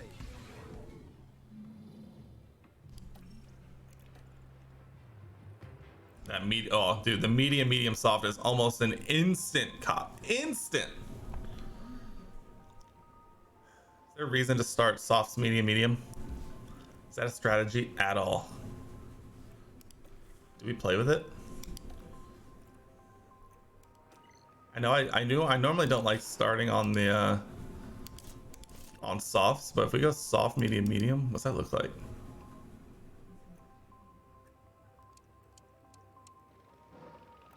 Let's do it. Let's do it, let's do it. Oh, we're great. We have the maximum fuel. I hate Spain. I do. You have to start with the max fuel. There's no play. But medium, soft for Lando, soft, medium for Pierre. This is gonna get feisty off the start if I had to guess. Actually, the best thing I could do here, legitimately, is that. This is not team orders, but Pierre starting on the softs, we need him to get out. Good. Most times you keep one soft, 2 mediums, and a set of hards. 100%. That's usually what I go for most of the times is one extra set of softs, 2 mediums, and a set of hards. That's all you need for any occasion. It's lights out and away we go.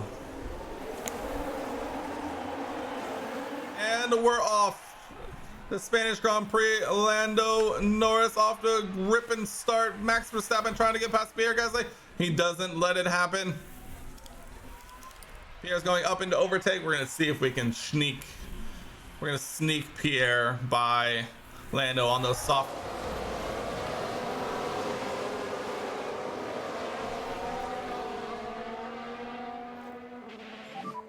Doing a good job, keep pushing.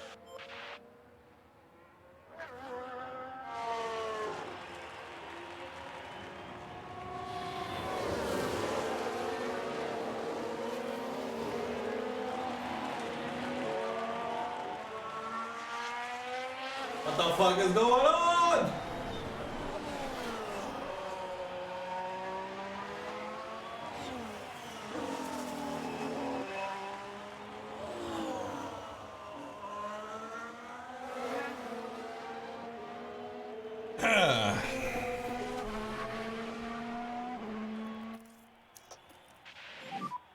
Use energy. Copy.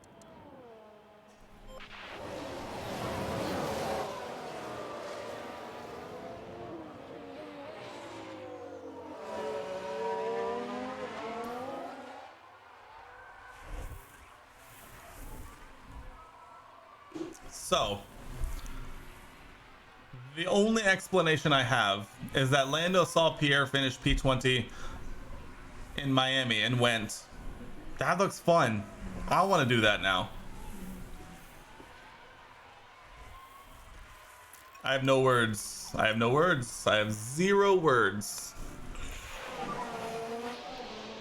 DRS will be active. Alright, still puzzle you with the AI starting on sauce with health. Yeah, that I never understand that ever.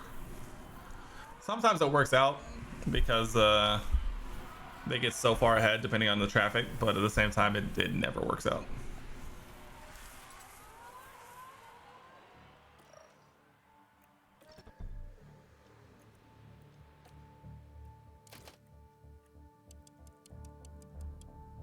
I think we have to convert Lando to a 1-stop.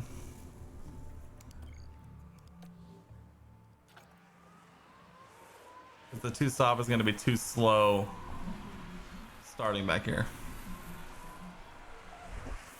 I hate everything. I do. Why, Lando? Why, Lando? Why, Lando? Come on, man. What are we doing? Oh, I'm stuck on mediums behind literally 6 soft runners.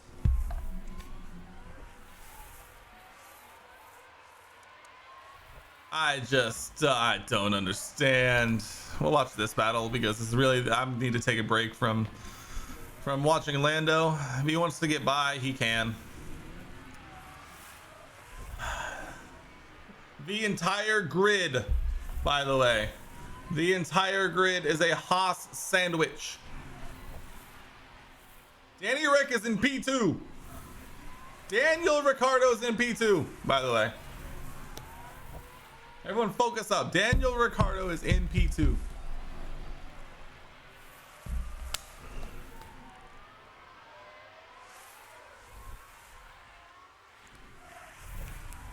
Oh, my eyes are tired.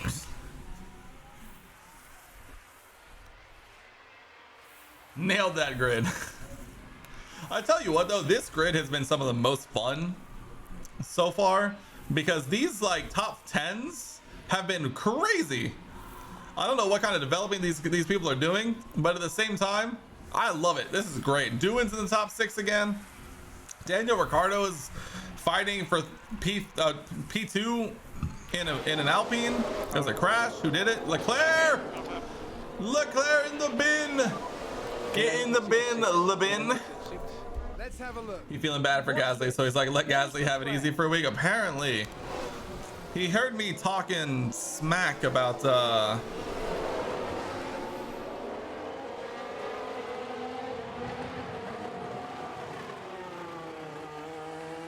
oh, Sax, how's it going? That's a good stretch. I needed that.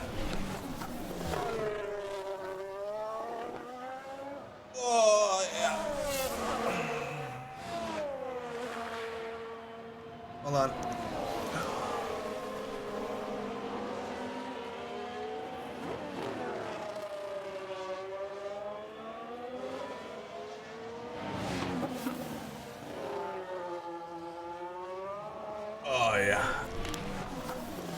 always here for the stretch. We love to see it. Levin finally in the pits. Alright, well, I gotta watch someone else now because that battle is no longer going. It is someone's B-Day tomorrow. Just gonna show up, right? And then we're gonna go. Then we're gonna party, right? He's excited, I'm sure.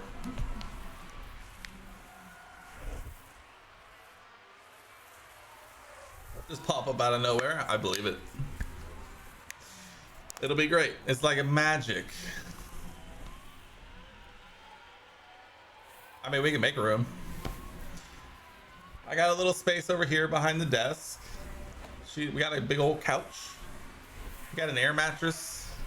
Easy. Honestly, this rug I have in my office, super comfortable to lay on, by the way. It's super thick. We bought it thinking it could be for sound deadening, which it works a little bit, but also not really. It's super soft, super comfy to lay on. Would recommend.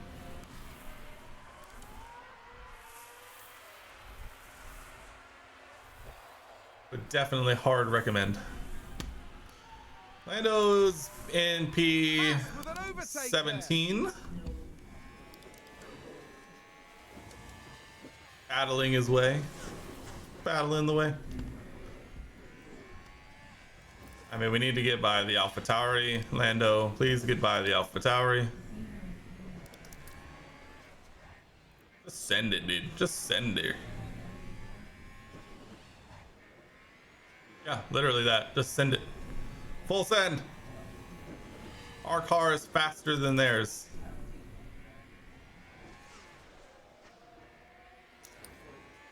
Haas with an overtake. Oh my god. The soft tires, they're ruining Formula One. Imagine. Alright, we made it.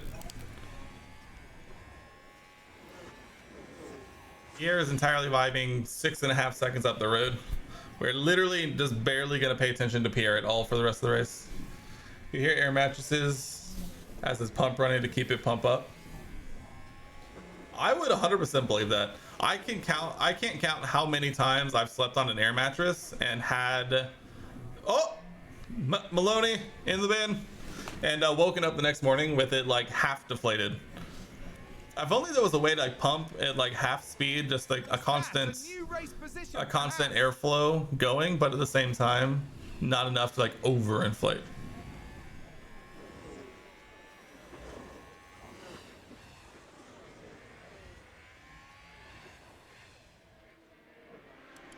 Lando is unironically making his way up this order, and it's hilarious to me.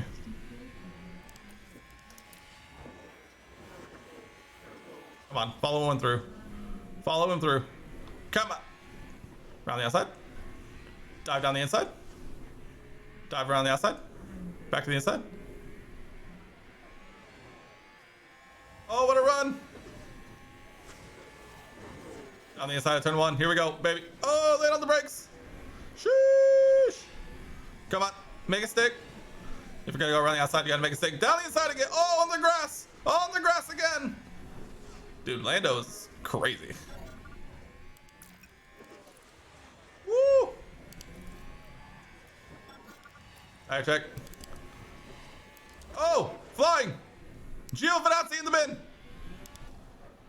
Oh, dude, Lando's crazy. He's on a mission. He's crazy. No, we need that. That's fine. Cool. Oh my god, we're flying. We just went from like P17 to P11 in like 4 laps. That's crazy.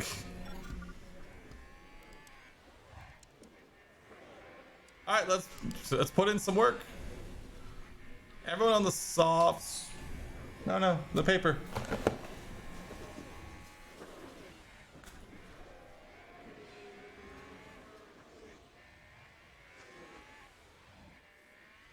Need that for my records.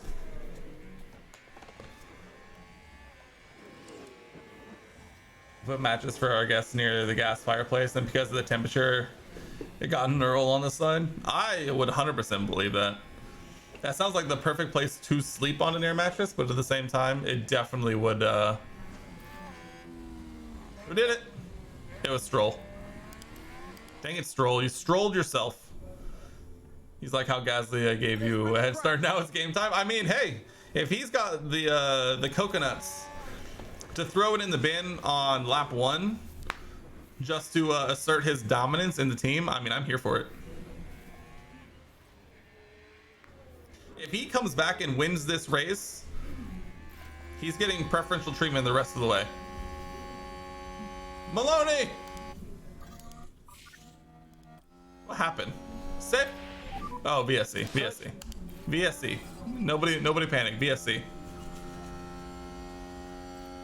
It's a collision. I think this was an AlphaTauri self-sabotage. The AlphaTauri driver involved. And that's a big smash. They'll have felt that. Oh no, AlphaTauri just in the bin. Let me see it. Come on. Oh, there she's not. There she's not. We need that. Oh, that's tough. Oh, that's tough, Maloney.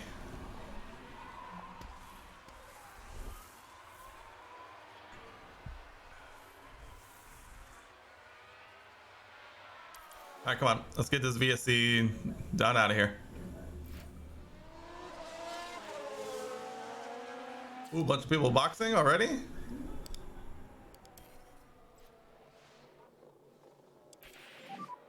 So DRS is enabled now.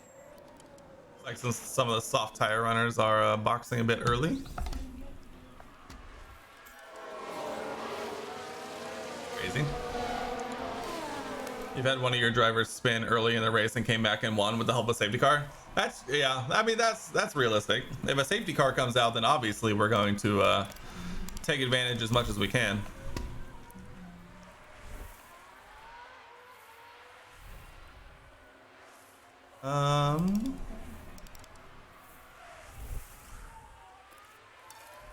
Honestly, we can put Pierre up into aggressive tires because he's, thanks to that VSE, we saved a little bit of extra juice in the bank.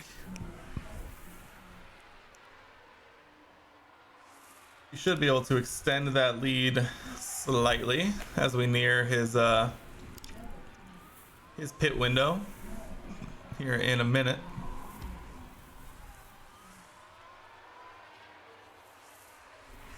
I try and open up this gap as much as we can over the next couple of laps. Try and take advantage of the tire we are on. Lando, on the other hand, is still trying to catch Joe. Oh.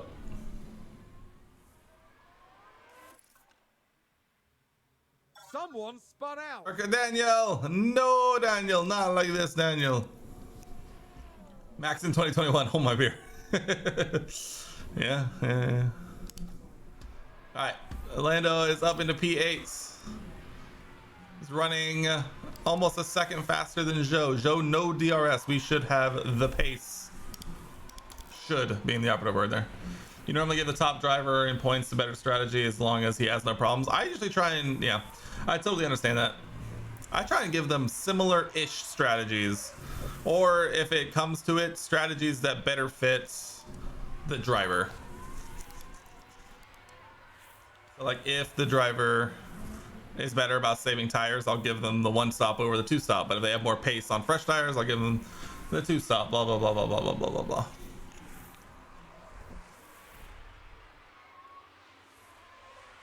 We are catching Joe rapidly. 9/10 a lap. We'll be on him in no time. As for Pierre, he has opened up a 13-second gap behind to everyone else. Fascinating. All right, Pierre, I know you're already like well into sector 1, but we are going to box this lap. Pierre, box. Oh, we don't have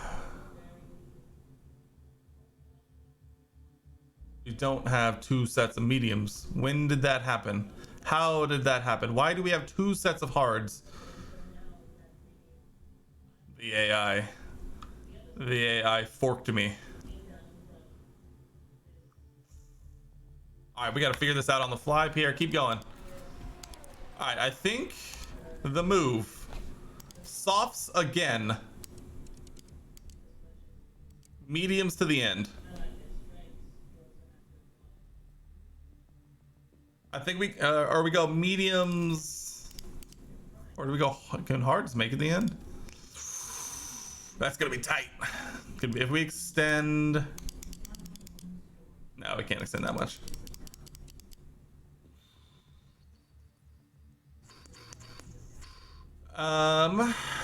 Pain, suffering, it's all I know. I'm in Spain, literally and without the S.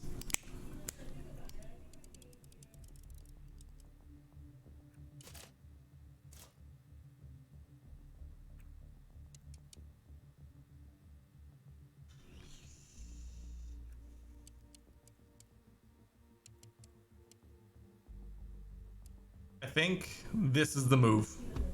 This is the move. Pierre, you are not box this lap. You are not box this lap. You are box next lap.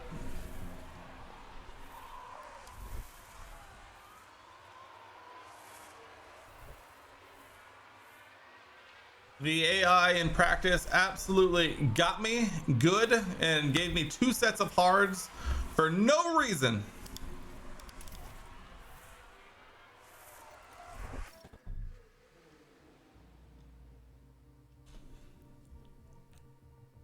We now box for mediums. We're changing it from a soft medium medium to a soft medium soft.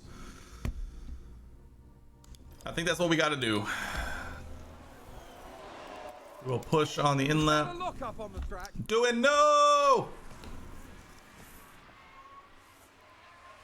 Haas with an overtake there.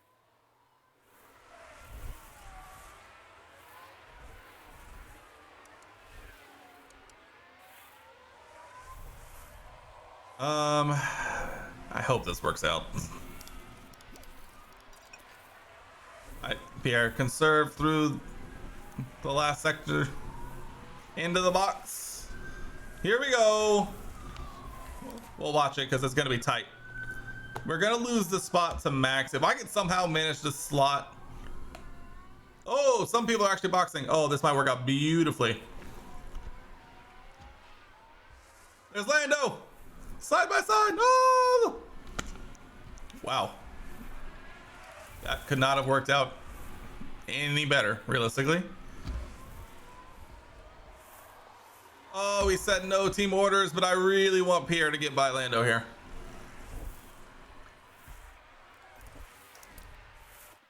Oh,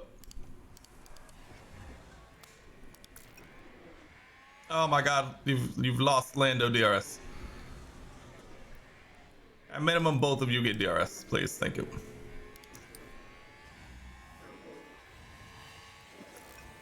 Relax, relax, relax.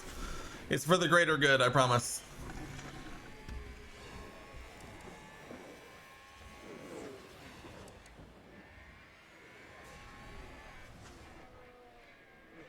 All right, Lando, get around the Zhou, please. Please get around the Zhou. Thank you. Pierre, please get around the Zhou. Pierre, please get around the Zhou. Not yet, not yet, not yet, not yet.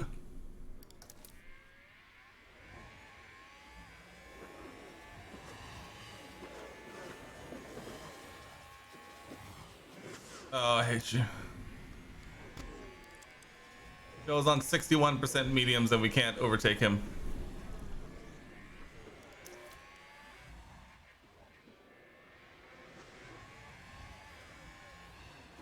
Make the move.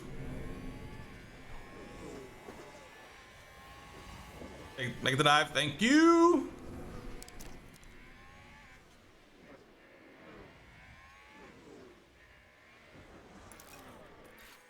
Yes, I am aware the battery is empty. Yes, I am aware.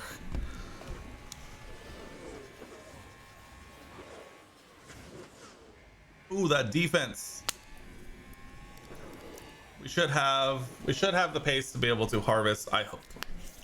Getting a DRS from Lando. All right, Lando, we need to get by the Perez, please. We need to get by the Checo, please.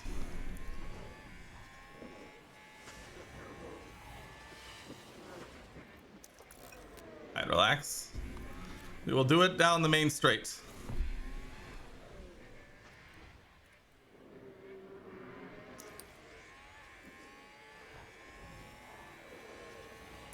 You. Here, we need to get by the Checo, please.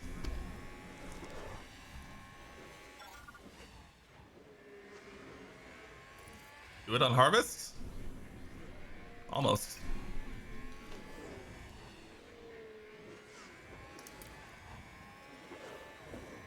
Oh, the move!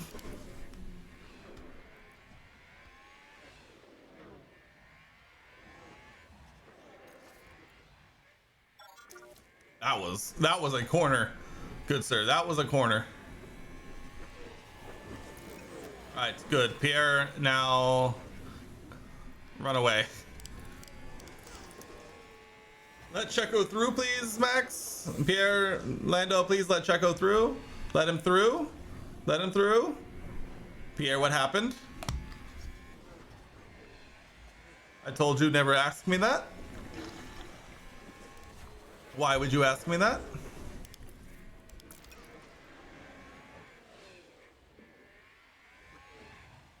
I tell you what, out of everything that happened this season, that might have been the most crazy. Oh, Lando didn't get DRS. Pain, suffering. Hopefully Checo doesn't have the pace. Checo is a little too far away. All good. But yeah, the result of Brazil is going to be insane to see on Drive to Survive. Exactly. So they have that entire episode dedicated. I'll find it. Hold on. It is episode 5. It covers Sergio Perez's performance struggles in the Red Bull's RB18 leading up to the Monaco Grand Prix, where he crashed during qualifying, starting ahead of Max Verstappen and ultimately winning the race. We are gonna see some absolute spice levels we've never seen before.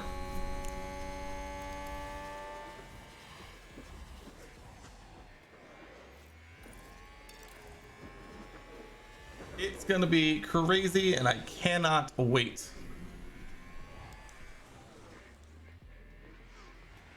It's gonna be insane. Time check. Tire check.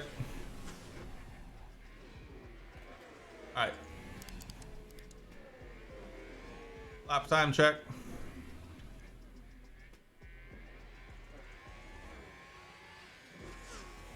$121.1 versus a $119.8. Yeah, yeah. Pierre is gonna be on him literally in a minute. Netflix when Brazil conflict happened. Woohoo! Stonks. Let's go. Oh yeah. I literally, as soon as that happened, all of Twitter was basically like, I swear to God, Netflix better be with Red Bull this weekend. What an absolute horror show if you're Red Bull, by the way. Like you've got the constructors and drivers championships locked up, and like the biggest scandal of the year just encompasses you just tremendously. Add in the fact that I think that was also like right in the midst of like the cost cap stuff, and it's just a recipe for just absolute carnage. Haas with an overtake there. All right, I might extend Lando one more. I want to see what time he runs here versus like Checo. He just ran a 119.5 just naturally. That's crazy. Ocon stayed out. Ocon's running a 120.9. Lando runs a 120.7. I mean, we got pace still. We got pace and we have a gap. I may wait and see how long we can realistically run this gap. As Lando's got the pace on him as well. Still running faster than Checo as well. We have a pretty sizable gap that we could play with. Let's see. Ocon does not pit. Is going for another round.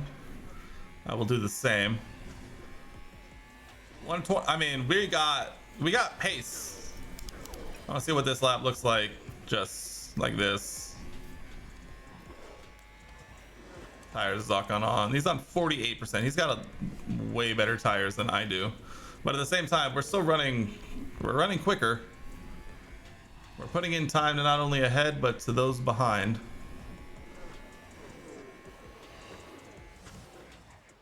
Let's see. This lap might be very telling. No longer on push fuel, but still push tires. Ocon still out. Runs a 120. 1-1. We run a 128. Checo runs a 121.5. We are, dude, our car is good. Our car is really good.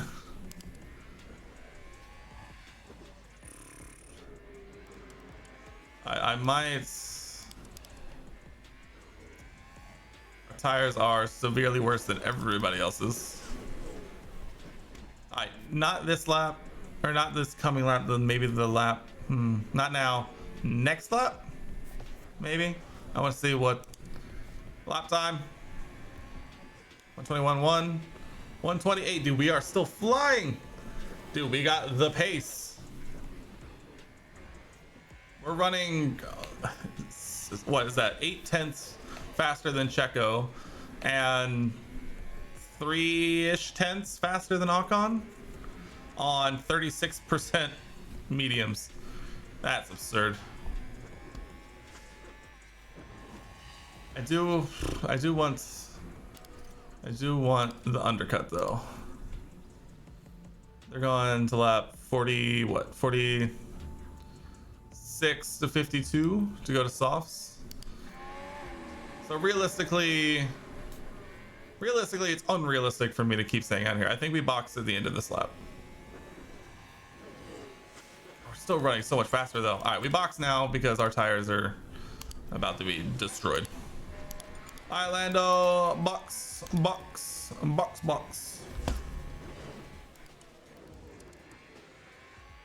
I mean, we put in a solid second into Ocon with tires of like less than 40%. That's it's not bad. I've been told that that's not bad.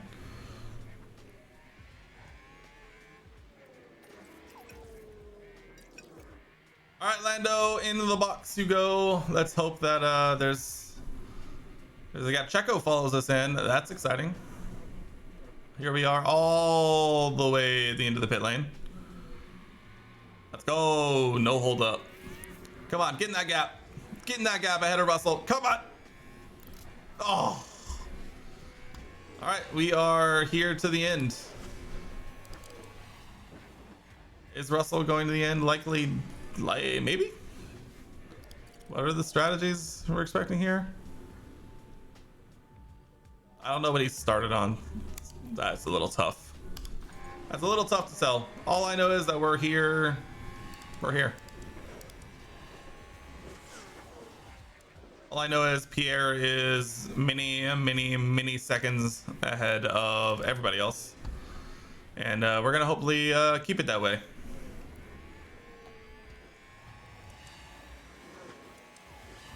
Let's go, Lando. Moving on up. Moving on up.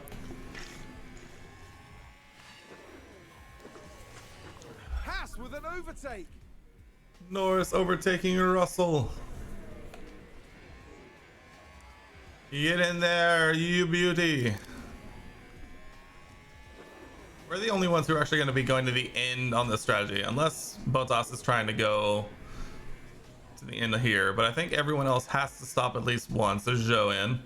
I think everybody else is going to stop again, which I think transitioning Lando into the one stop was the best thing we ever could have done.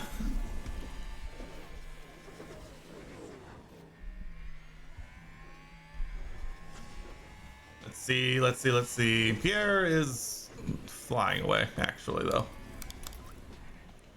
Burn off some of that fuel, Pierre. Burn off some of that fuel.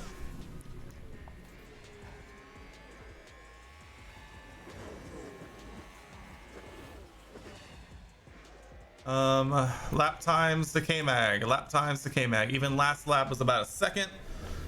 This lap, survey says 121, 119.6. So we're looking at about half a second, 5/10 ish, something thereabouts. Not too shabby, if I do say so myself. Current gap is 1.8, so in 2 laps, realistically, we'll be on them, as well as they're fighting. So maybe even sooner if we can get DRS. Basically, right here, Ocon finally boxes. Probably a good call for Ocon.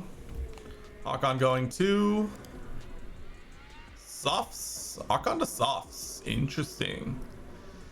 Interesting. All right, I think Verstappen is on this. Basically, is on the go. All right, Ocon, relax. I think Ocon is on the. Or Verstappen is on the same strategy as Pierre, basically. Where I don't know if he's trying to go to the end from here, but he's realistically. He's on at least the same tires as Pierre. Lando is just. I don't know what Lando's doing, if we're being honest. Is that a new race position for Haas? Go! Go! Yes! Yes! Go on, Lando. Up into P4. Daniel Ricciardo tire check, 60% hards. With an overtake there. Likely he's going to be stopping again. Lando at this point is not. I think Lando could be on. He's definitely on for a podium. Could still be on for the win, which would be one of the wildest finishes I've ever seen in F1 Manager, if we're being honest. A spin or a run wide to be multiple seconds behind on the first lap to a shot at a win if things go well. It could happen.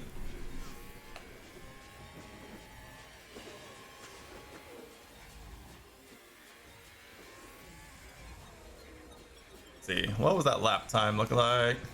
A 1:18.9 versus a 1:20.1.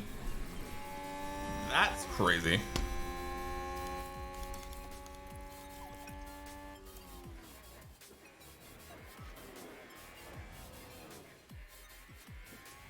Does Pierre Gasly have a full pit stop? You know, I actually might run him a couple of laps long, just because that next set of softs is going to be used. Realistically, we shouldn't need, really demolish the tires. We should have the gap by then. Well, we want to be in as good a position as possible, basically. So I might even box 1 lap later than that, just to really try and give us as much of an opportunity as we can. We're still running 0.8 faster than Verstappen at this point. Lando's running 0.6 faster than Daniel. So realistically, he'll have caught up to Daniel and Verstappen in 10 laps. For sure, 10 laps. They might box before then, though. So realistically, Lando's looking pretty good for a P2 here, actually. Unless he somehow wants to just find the magical pace to continue on.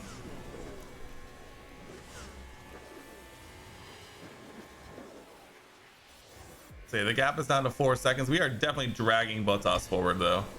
But Bottas, I think, still has to stop. Actually, we can check tire history. Here we go, baby.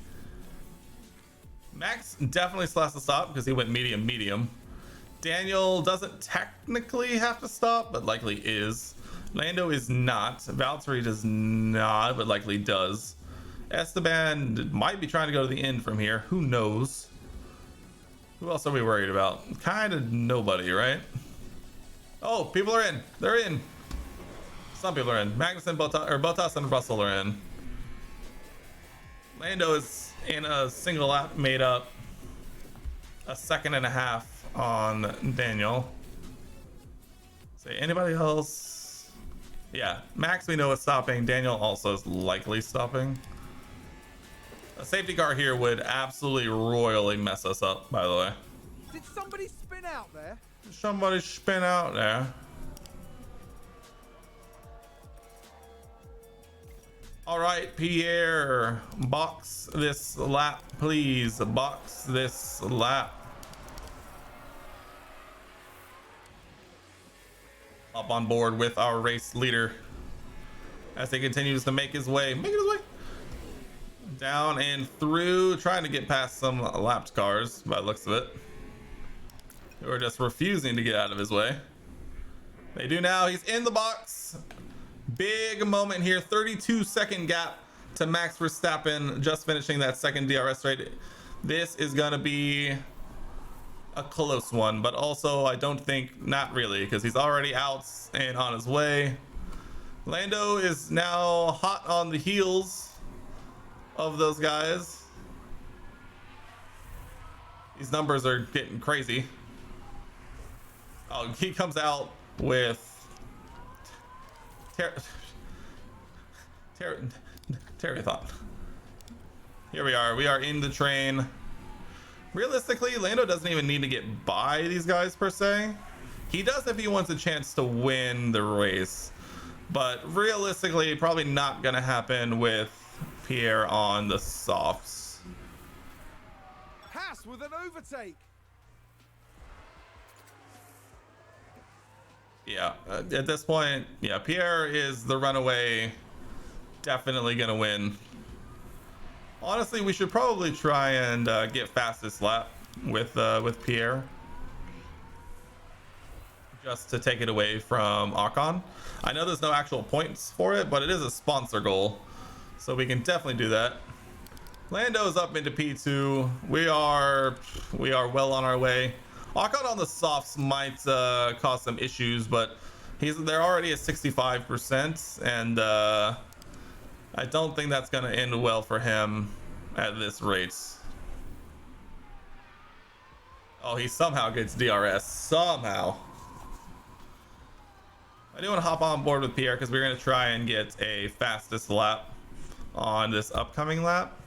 We may run into the back of...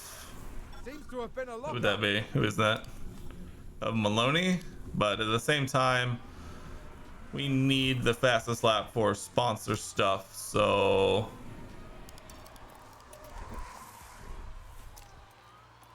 Alright, Pierre, go out and nail it. You should be literally seconds faster than all of these people. Relax. Relax. Alright, back off, back off, back off, back off, back off. They've run wide. Just back off, just back off, just back off. We'll do it again, we'll do it again, we're fine. Relax, Pierre, relax. I mean, just get the fastest lap on accident. Like, that's all we need. We'll do it at the end of the next lap, because you're likely going to catch Maloney, and we don't need any lapped car drama shenanigans here. We just don't. Let me see. Who currently has the... Max currently has the fastest lap.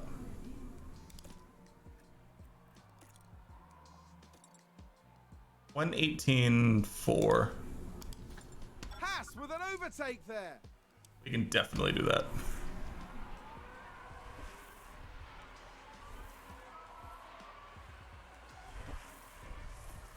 Can we please catch Maloney? Alright, let's go for it here. We should actually have DRS off Maloney. Yes, we do. Beautiful stuff. This should be flying. It should be the easiest thing we've ever done. Purple first sector, goated. Continuing.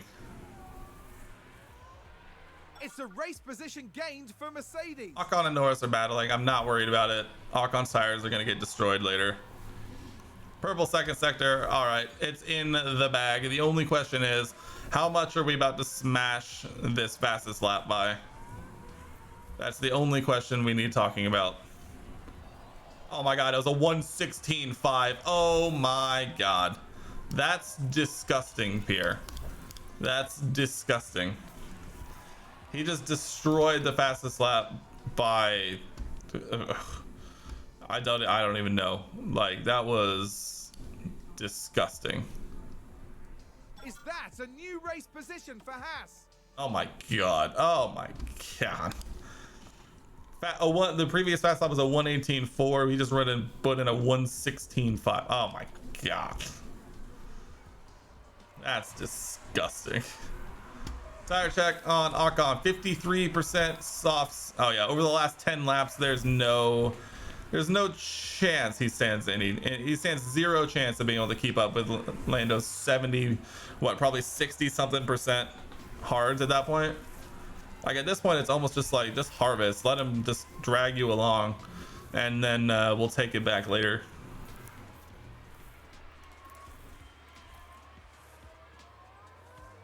Plus, this battling is definitely not going to impact Pierre. I mean, he's 15 seconds up the road. We're gonna save up as much as we can for Pierre, and hopefully he'll just waltz to a victory here. This could be, honestly, Lando running wide and coming all the way back to P2, likely P2, is absurd. Ocon is likely done boxing, right? Energy's good. Probably. How long did he go on mediums? He went like a bunch of laps on mediums. He went like 40 something laps on me. That's crazy. Good for you. Good for you.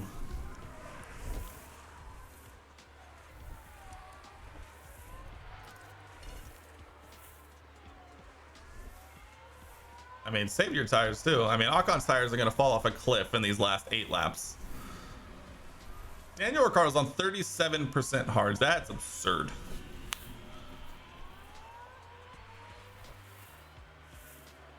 I'm guaranteeing that we're gonna beat Ocon by multiple seconds once his tires like truly come down.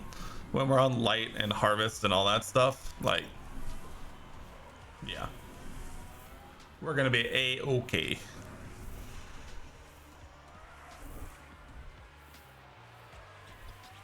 Yeah, look at that. Look at the defense. Oh, he's so worried about us. Little does he know we're literally on light tires. Like, literally, we could go to conserve.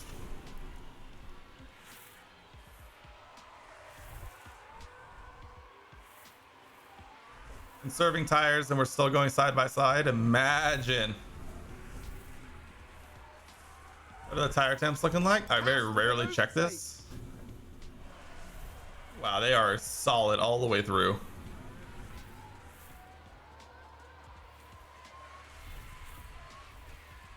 Not a yellow number in sight.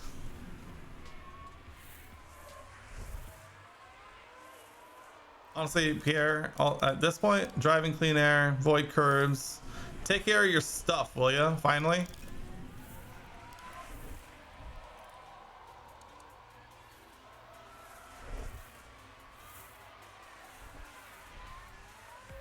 Wow, dude, these tires are clean.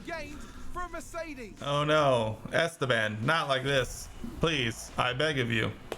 Where's Leclerc? Leclerc is all the way down to P17.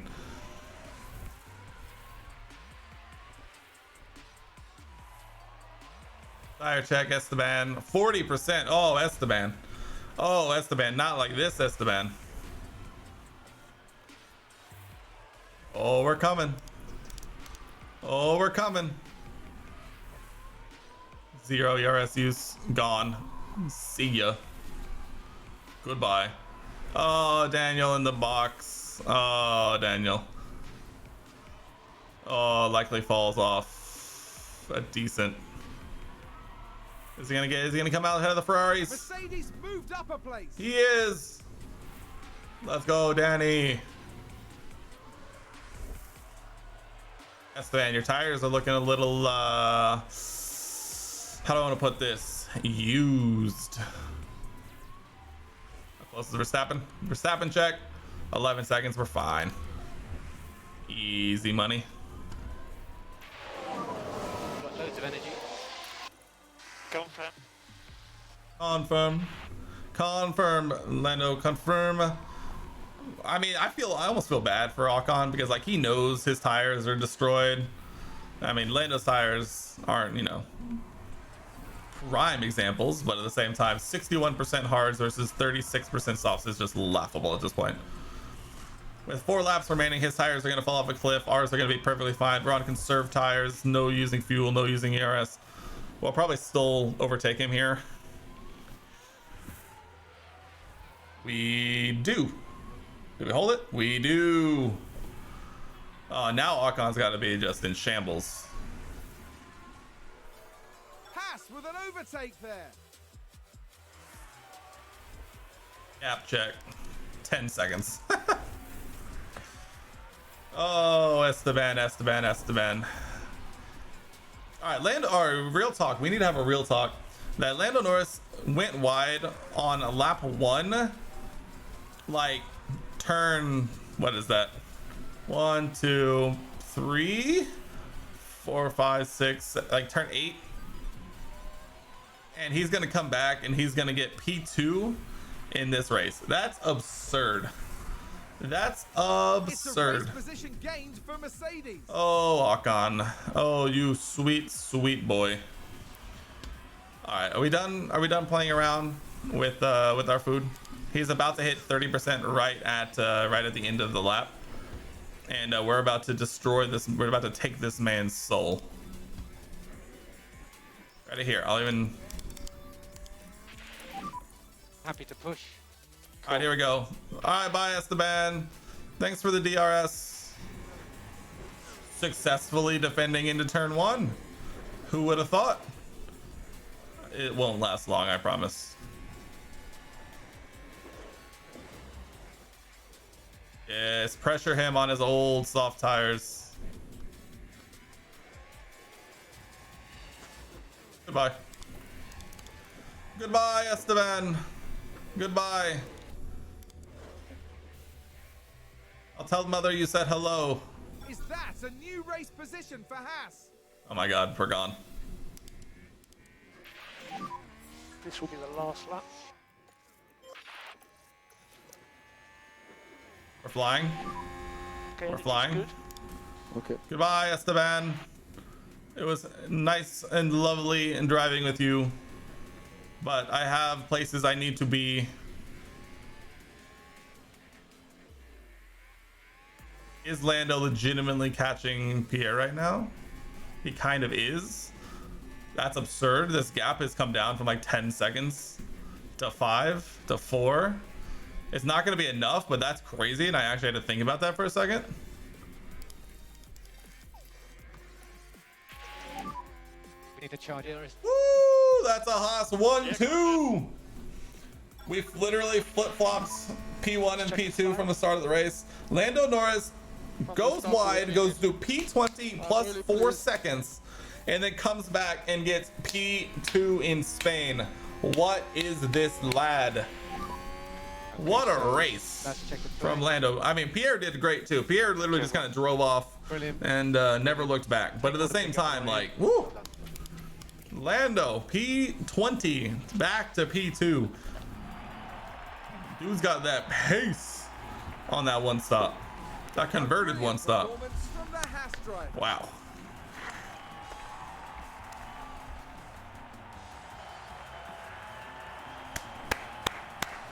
Heel yeah. Woo! This Wow. is a tremendous podium result. That is a very podium result right there. Look at Ocon up there. Once again, British isn't here, but he's in the bin and you can't tell. There's a thing in the way. Get out of the way. Get out of... The Frenchman was in sublime form today, fully deserving of his podium finish here. Yes. The Haas dominance continues. Yes, man, you're way too excited. And after Considering you all that got hard taken to work, school. Surely it's time for them to enjoy this moment.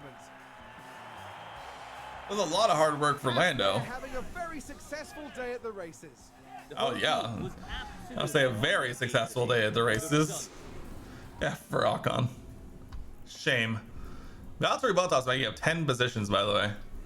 That's crazy. Look at these names. Danny Boy gets some points. Checo gets points. Zhou gets points. George Russell does not. What a wild, what a wild set of results we've had so far this season, you know? That's crazy. Pierre overtakes Max Verstappen for P2, now only 5 points behind the young Lando Norris in the drivers and the constructors. Literally, let's just wrap it up early. I know it's literally round 6. Let's wrap it up, ship it off to Haas HQ. We'll keep it nice and safe because it's over already. I mean, look at this. We're on the funny points number. We are ahead by 33 points. We are ahead by over 2 full race weekends, 6 rounds in. The constructors is over. It's about the drivers at this point. We're Mercedes circa 2020, literally. 2019, 2020, whichever one of those. Easy. W. Dominant. Goodbye to everybody. Any dev points? Oh, Pierre gets a dev point for the win. Love that. Minus 1.1 milli. Lando gets a podium. That's 750k, and Pierre gets the win. 350k for him. 4.8 milli in the bank. The championship is the constructors championship is over. It's all about the drivers from here on. Oh my god. Okay. All right. That was a lot. I was not expecting to do 4 rounds tonight. This was solid. That was a good stopping point. It helps that there was such lovely conversation happening in the chat. But that said, I'm tired. My voice is tired. Thank you everyone who stopped by, everyone who's still here. We'll be back on Monday for more, and yeah, it's been fun. I'll see you guys next week. Have a safe weekend. I appreciate you guys. Have a good one. I'll talk to you guys later. Bye. 1, 2, 3, and 4. Count what you have now. Don't count what you don't have.